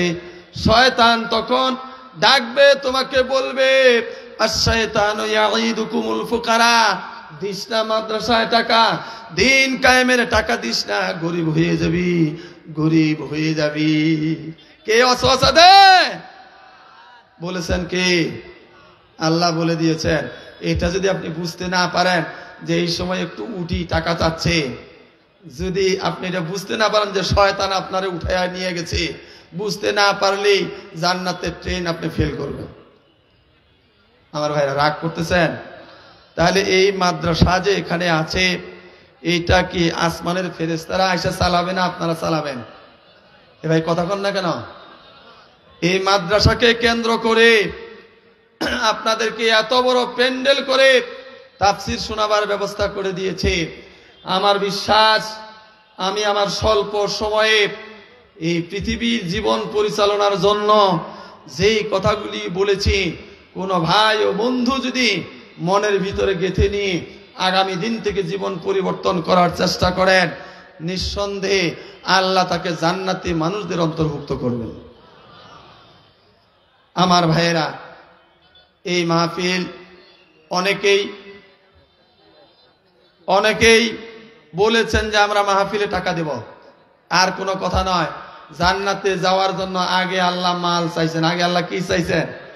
ইন্নাল্লাহা আশতারা মিনাল মুমিনিনা আনফুসাহুম ওয়া আমওয়ালাহুম। এইখানে আগে নিজেকে চাইছেন, তারপরে মাল। সূরা সফের মধ্যে আল্লাহ বলছেন ওয়াজাহিদু ফি সাবিলিল্লাহি বিআমওয়ালিকুম ওয়া আনফুসিকুম। আগে মাল, তারপরে জীবন। এবার আসেন, এই মাদ্রাসা ভালোভাবে চলুক, এই মাদ্রাসা থেকে হাফেজ বের হোক। যারা চান, আমি জানি এই জায়গায় 50,000 টাকা নগদে না হোক বাকিতে দেওয়ার মতন লোক। এই ভাই উঠেন কেন? এই ভাই কি সমস্যা হয়েছে? আমি ওয়াদা নিয়েছি, কেউ উঠবেন না, টাকা না দেন। বেয়াদবি করবেন না আল্লাহর ওয়াস্তে। এই বরকতিয়া মাহফিলে এই বরকতকে নষ্ট করে দিবেন না আমার ভাইরা। আমি জানি যে নগদে না হলেও বাকিতে 50,000 টাকা দেওয়ার মতন উপযুক্ত লোক এই মাহফিলের ভিতরে আসছেন। আমি 50 চাই না, 10,000 টাকা দিয়ে শুরু করতে চাই। যারা দিবেন বাকিতে বা নগদে, একটু মেহেরবানি করে সামনে চলে আসেন। সময় নষ্ট করা যাবে না, প্রধান বক্তা আসছে। আমি খুব অল্প সময়, আসেন ভাই। এই একজনে লেখেন তাড়াতাড়ি, ভাই লেখেন তাড়াতাড়ি। আমি 10,000 চাইছি, আগে আসেন। কে দিবেন বলেন? আলহামদুলিল্লাহ। আজকের এই মাহফিলের যিনি সভাপতি, যিনি সবাকে অলঙ্কৃত করেছেন, এই গ্রামের যিনি বিভিন্ন মুসিবতে পাশে গিয়ে দাঁড়ান, যিনি মাদ্রাসার কমিটিতে না থেকেও মাদ্রাসার খোঁজ খবর রাখেন, দীর্ঘদিন যাবত এই মসজিদের খেদমত যিনি করে এসেছেন, জনাব আব্দুল আজিজ মাস্টার সাহেব 5,000 টাকা এবং 2 মণ ধান করলেন দান। আল্লাহ তুমি রহিম রহমান, বাড়াইয়া দিও মাস্টার সাহেবের মান সম্মান, জান্নাতে জায়গা দিও, নিরাশ করো না, আমিন। ভাই তাড়াতাড়ি দেন। রবিউল ভাই, উনি নগদে 2,000, বাকি 3,000। ডাক্তার রবিউল ভাই, কোন রবিউল ভাই রে ভাই? এটা দেখা দরকার আমার চেহারাটা। আরেস আমার ছোট ভাই, তার বাবাও নাই, মাও নাই। ছোটবেলায় বাবা হারিয়েছে, মা হারিয়েছে, অনেক কষ্ট করে লেখাপড়া করেছে, প্রবাসী জীবন যাপন করেছে। এখন দেশে এসে সে এমন জিনিসের সেবা দিচ্ছে যার জ্বর হইলে কথা বলতে পারে না, পেট ব্যথা হইলে কথা বলতে পারে না, অর্থাৎ পশুদের সেবা দিচ্ছে। জোরে বলেন সুবহানাল্লাহ। আমার এই ভাই 2,000 নগদ, 3,000 টাকা বাকিতে করলেন দান। আল্লাহ তার ব্যবসার বাড়াইয়া দিও বরকত, তাকে নিরাশ করো না। সকলে বলুন আমিন। ভাই দান তাড়াতাড়ি। 10,000 এখনো কেউ আসলো না। আমার বড় ভাই 5,000 আর 2 মণ ধান, বড় জোর 8,000 হবে। আলহামদুলিল্লাহ। আমার ছাত্র রজব আলী, সে 10,000 টাকা করবে দান। সে একটা সংগঠনের পরিচালক, সংগঠন থেকে নগদ 14,000 টাকা মাহফিলের জন্য নিয়ে এসেছেন। আল্লাহ তার বাবা অসুস্থ, আল্লাহ তুমি হইলা সকল শিফার মালিক। আল্লাহ তুমি তার বাবাকে যতদিন বাঁচায় রাখবা, সুস্থ রাখিও। 5 ওয়াক্ত নামাজ মসজিদে এসে পড়ার চেষ্টা করে। আল্লাহ তুমি তার শরীরকে সুস্থ রাখলে এই মসজিদে আসবে। আল্লাহ তুমি তার মান সম্মান বাড়াইয়ে দিও। এমপি নাজমুল হক প্রধানের আলহামদুলিল্লাহ আমাকে অনেক ভালোবাসে আমার ভাই রবিউল ভাই, তিনি বর্তমানে ডিডি। 5,000 টাকা নগদ করলেন দান। আল্লাহ তুমি দা বাড়াইয়া দিও তার মান সম্মান। আমার জানা মতে উনি 5 ওয়াক্ত নামাজও পড়ে। আল্লাহ ইসলামী আন্দোলনের কাতারের জন্য তাকে কবুল করে নিও। সকলে বলি আমিন। তাড়াতাড়ি আসেন, তাড়াতাড়ি ভাই। আব্দুল বারেক 500 টাকা। ভাই এইটা মনে করেন না যে আমার নামটা বললো না। ইন্নাল্লাহা আলিমুম বিজাতিস সুদূর, ইন্নাল্লাহা খাবীরুম বিমা তা'মালুন।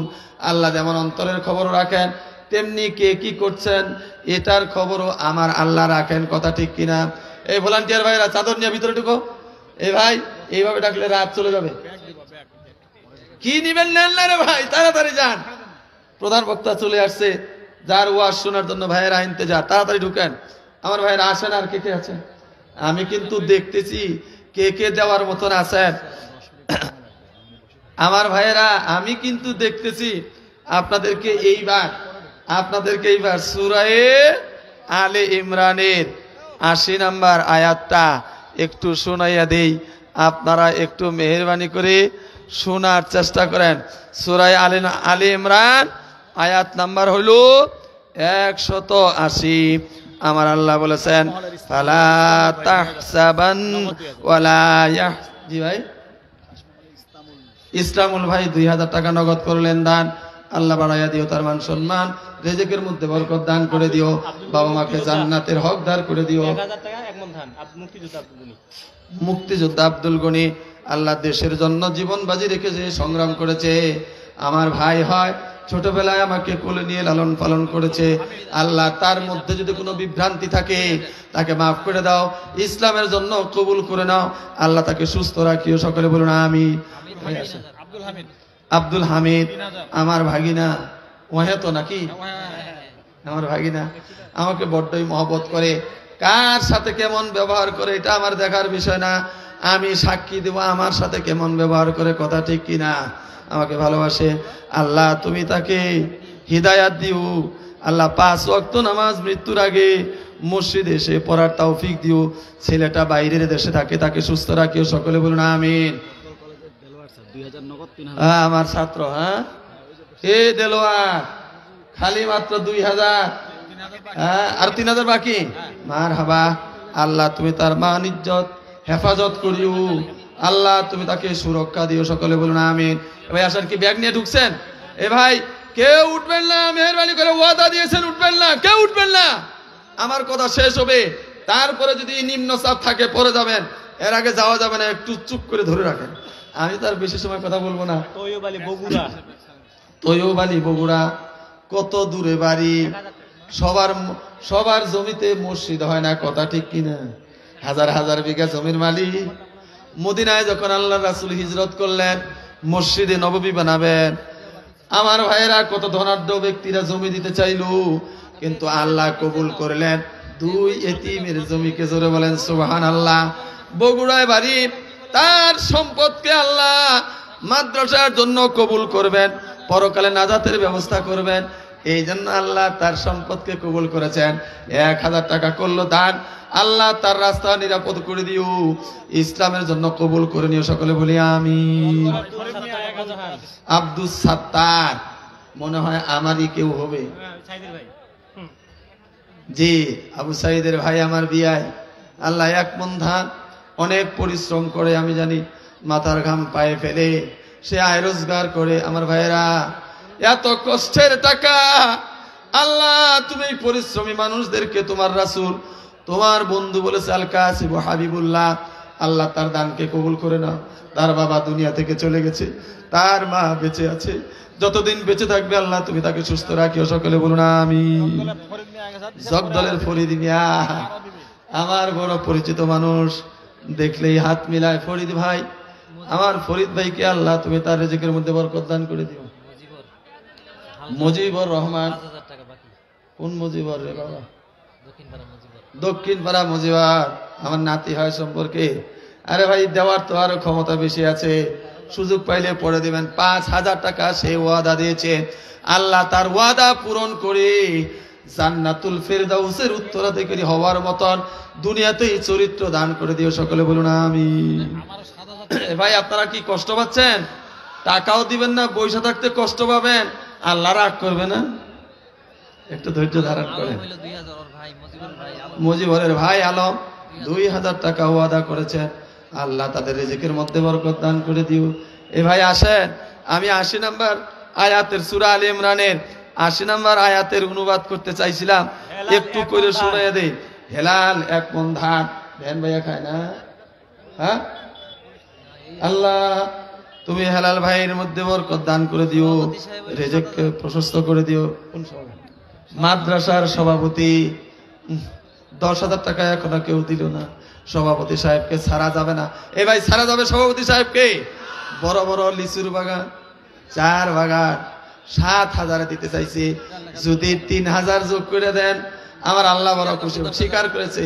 লিল্লাহে তাকবীর। টাকাও দিবেন না, স্লোগানও দিবেন না, জান্নাতেও যাবেন না, কোন কি ভাবছেন আপনারা? লিল্লাহে তাকবীর। আপনারা মনে করেন না যে সভাপতির জন্য স্লোগান দিলাম, স্লোগান দিলাম এই স্লোগান পায় যাতে আপনারাও উৎসাহ করে দান করেন। জোরে বলেন আমিন। কে?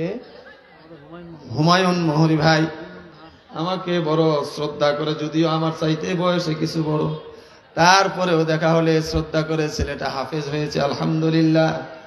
আমার ভাইয়ের শ্বশুর শাশুড়ির জন্য 20,000 টাকা করেছে দান।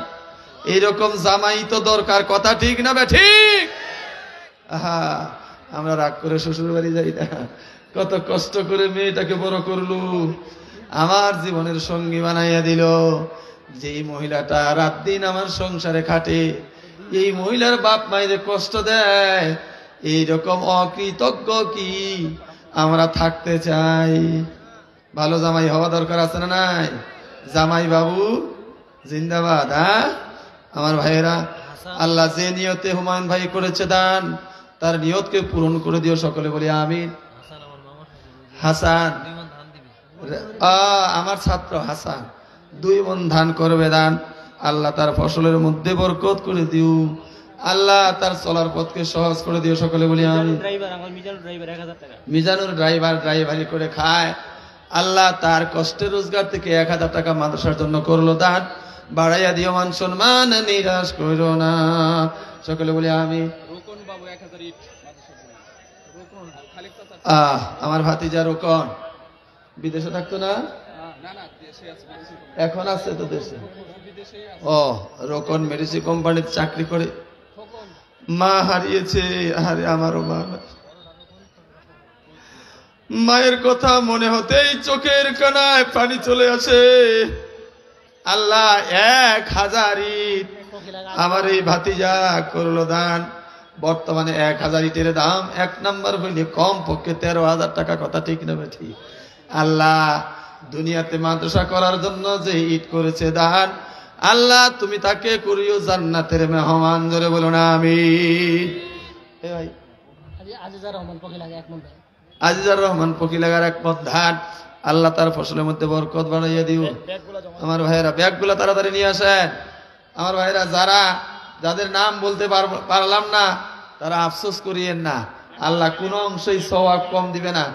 আমি এই পাশে বড় বড় কিছু মহাজন দেখতেছি, এই পাশেও কিছু বড় বড় লোক আমি দেখতেছি। ঘটনাটা কি? আমি কিন্তু 80 নম্বর আয়াতের অনুবাদ এখনো 180 নম্বর আয়াতের অনুবাদ করি নাই। একটু কথা কম বলেন, যে যা দিবে এখানে দিয়ে দেন, সওয়াব পাবে ইনশাআল্লাহ। আমি আয়াতটার হক আদায় করি। আমার আল্লাহ বলেছেন, ওয়ালা ইয়াহসাবান্নাল্লাযীনা ইয়াবখালুনা, ওরা কি ধারণা করেছে? কে বলছেন? এরে ভাই কথা বলেন না কেন? কে বলেছেন? আমার আল্লাহ বলেছেন যে তারা কি ধারণা করেছে, আল্লাযীনা যারা ইয়াবখালুনা বখালতি করে, কৃপণতা করে, বিমা আতাহুমুল্লাহ আল্লাহ তাদেরকে যা দিয়েছেন, মিন ফাদলিহি সে অনুগ্রহে। বলুন তো আমি টাকা পয়সা পেয়েছি, এটা দয়া করে কে দিয়েছে? বলেন জোরে, আমি নেতা হয়েছি, ইন্নাতা হওয়ার তৌফিক কে দিয়েছেন? জোরে বলেন। আমার ভাইয়েরা, আমি যে বড় ব্যবসায়ী হয়েছি, এই বড় ব্যবসায়ী হওয়ার এই নিয়ামত আল্লাহ দিয়েছেন কিনা? জোরে বলেন, কে দিয়েছেন? জোরে বলেন। আমার আল্লাহ বলছেন তারা কি ধারণা করে যে যারা বুখালতি করে, কৃপণতা করে, ওই জিনিসের ব্যাপারে বিমা তাহুমুল্লাহু মিন ফাদলিহি আল্লাহ তাদেরকে যে অনুগ্রহ দিয়েছেন এইটা খরচ করে না, আল্লাহ সন্তুষ্টির জন্য দেয় না। হুয়া খাইরুল লাকুম, এটা তার জন্য কল্যাণকর। বাল হুয়া শাররুল লাকুম, বরঞ্চ কৃপণতা করার কারণে এইটা তার জন্য অমঙ্গল, তার জন্য অকল্যাণকর। সায়ুতাওয়াকুনা মা বাখিলু, অতি শীঘ্রই সে জিনিসটার ব্যাপারে কৃপণতা করলো, ইয়াউমাল কিয়ামাতে, কিয়ামতের ময়দানে এইটা তার বেরি হবে, গলার ফাঁসি হবে। জোরে বলেন নাউজুবিল্লাহ। তার মানে টাকা আছে, আপনি মাদ্রাসার জন্য দিলেন না, এই টাকার কারণে আপনি জাহান্নামী হবেন। আপনার বুদ্ধি আছে, মেধা আছে, মাদ্রাসার জন্য এটা খাটাইলেন না, ইসলামের জন্য আপনি খাটাইলেন না, এই বুদ্ধি কিয়ামতের ময়দানে আপনার জাহান্নামে যাওয়ার কারণ হবে। আপনার সন্তান আছে, সন্তানকে নেককার বানাইলেন না, এই সন্তানের কারণে আপনি জাহান্নামী হবেন। সাক্ষী সূরা হামিমার সাজদা, ওয়াকালাল্লাযীনা কাফারু রব্বানা আরিনাল্লাযীনা আদাল্লানা মিনাল জিন্নি ওয়াল ইনস নাজআলহুমা তাহতা আকদামিনা। কিয়ামতের ময়দানে যে সন্তানের জাহান্নামের ফয়সালা হবে, ওরা আল্লাহকে ডেকে বলবে, হে আল্লাহ, দুনিয়ায় আমার যে অভিভাবক ছিল, সে আমার বাবা হোক, বড় ভাই হোক, সে আমার নেতা হোক, আমার হুজুর হোক, আমার স্যার হোক, যার কারণে আমি পথভ্রষ্ট হয়েছি, তাকে দেখাইয়ে দাও। আজকে এই কোটি কোটি মানুষের সামনে আমরা আমাদের পায়ের নিচে আমাদের ওই বাবাকে রাখবো। জোরে বলেন নাউযুবিল্লাহ। আল্লাহ বলছেন যে কৃপণতা করলো, এটা তার জন্য কল্যাণকর না, বরং এইটা তার জন্য কল্যাণকর। বাল হুয়া শাররুল লাহুম সায়ুতাওয়াকুনা মা বাখিলু বিহি ইয়াউমাল কিয়ামাহ। এইটাই তার জন্য গলার ফাঁস হবে, এটা গলাতে লাগাইয়াই তাকে কিয়ামতের ময়দানে উঠানো হবে। ওয়ালিল্লাহি মিরাসুস সামাওয়াতি ওয়াল আরদ। এই আসমান এবং জমিনের সব কিছুর মালিক হইলেন একমাত্র, আরো জোরে, আল্লাহ। আল্লাহু বিমা তা'মালুনা খাবীর। তোমরা যা কিছু করছো আল্লাহ খবর রাখেন। পকেটে করে টাকা নিয়ে আসছো, চা খাইয়া চলে গেছো, মাদ্রাসা দিলেন না, আল্লাহ এটা খবর জানেন না? না জানেন? 10 টাকা নিয়ে আসছেন, দিয়ে যান, চা না খাইলে মরবেন না। এই 10 টাকার বিনিময়ে কিয়ামতের ময়দানে আল্লাহর নাজাতের ব্যবস্থা করতে পারেন কিনা? আমার ভাইরা, মা বোনদের ওইখানে পাঠাইছেন, লোক পাঠাইছেন, মা বোনের আমার হযরত সালাম মাস্টারের ছেলে আক্তার, আমার ভাগিনা মামা করে ডাকে আমাকে। আল্লাহ সে 1000 টাকা করলো দান, আল্লাহ বাড়াইয়া দিও তার মান সম্মান। বাবা চলে গেছে, করো। আমি এখন মা বোনদের জন্য কথা বলবো। হযরত আয়েশা সিদ্দিকা রাদিয়াল্লাহু তাআলা আনহা থেকে বর্ণিত, তিনি বলেন, রাসূলুল্লাহ সাল্লাল্লাহু আলাইহি সাল্লাতু ওয়াসসালাম আমাকে বলেছেন, হে আয়েশা, একটা খেজুরের অর্ধেক হলেও আল্লাহর পথে খরচ করে জাহান্নামের আগুন থেকে বাঁচার চেষ্টা করো। কেননা আমি যখন ইসরায়ে গেলাম, মেরাজে আমি যখন গেলাম, আল্লাহ মেরাজের মধ্যে যখন আমাকে জাহান্নাম দেখাইলো, আমি জাহান্নামের মধ্যে গিয়ে দেখলাম অধিকাংশ মানুষ হইল অহংকারী আর নারী। অহংকারী হইল যারা দুনিয়ায় ক্ষমতার দাপট দেখিয়েছে, যারা আল্লাহর আইন মানে নাই, যারা আল্লাহর হুকুম স্বীকার করে নাই, মেনে চলে নাই, এরা হইল অহংকারী। আর নারীরা অধিকাংশ। আয়েশা সিদ্দিকা রাদিয়াল্লাহু তাআলা আনহা বললেন, ইয়া রাসূলুল্লাহ, অধিকাংশ নারী কেন জাহান্নামে যাবে? আল্লাহর রাসূল বললেন, এই জন্য যে নারীরা অন্যকে বেশি বেশি অভিশাপ দেয় আর স্বামীর অকৃতজ্ঞ হয়। কথা ঠিক কিনা? হ্যাঁ, সুযোগ পাইলেই মেয়েরা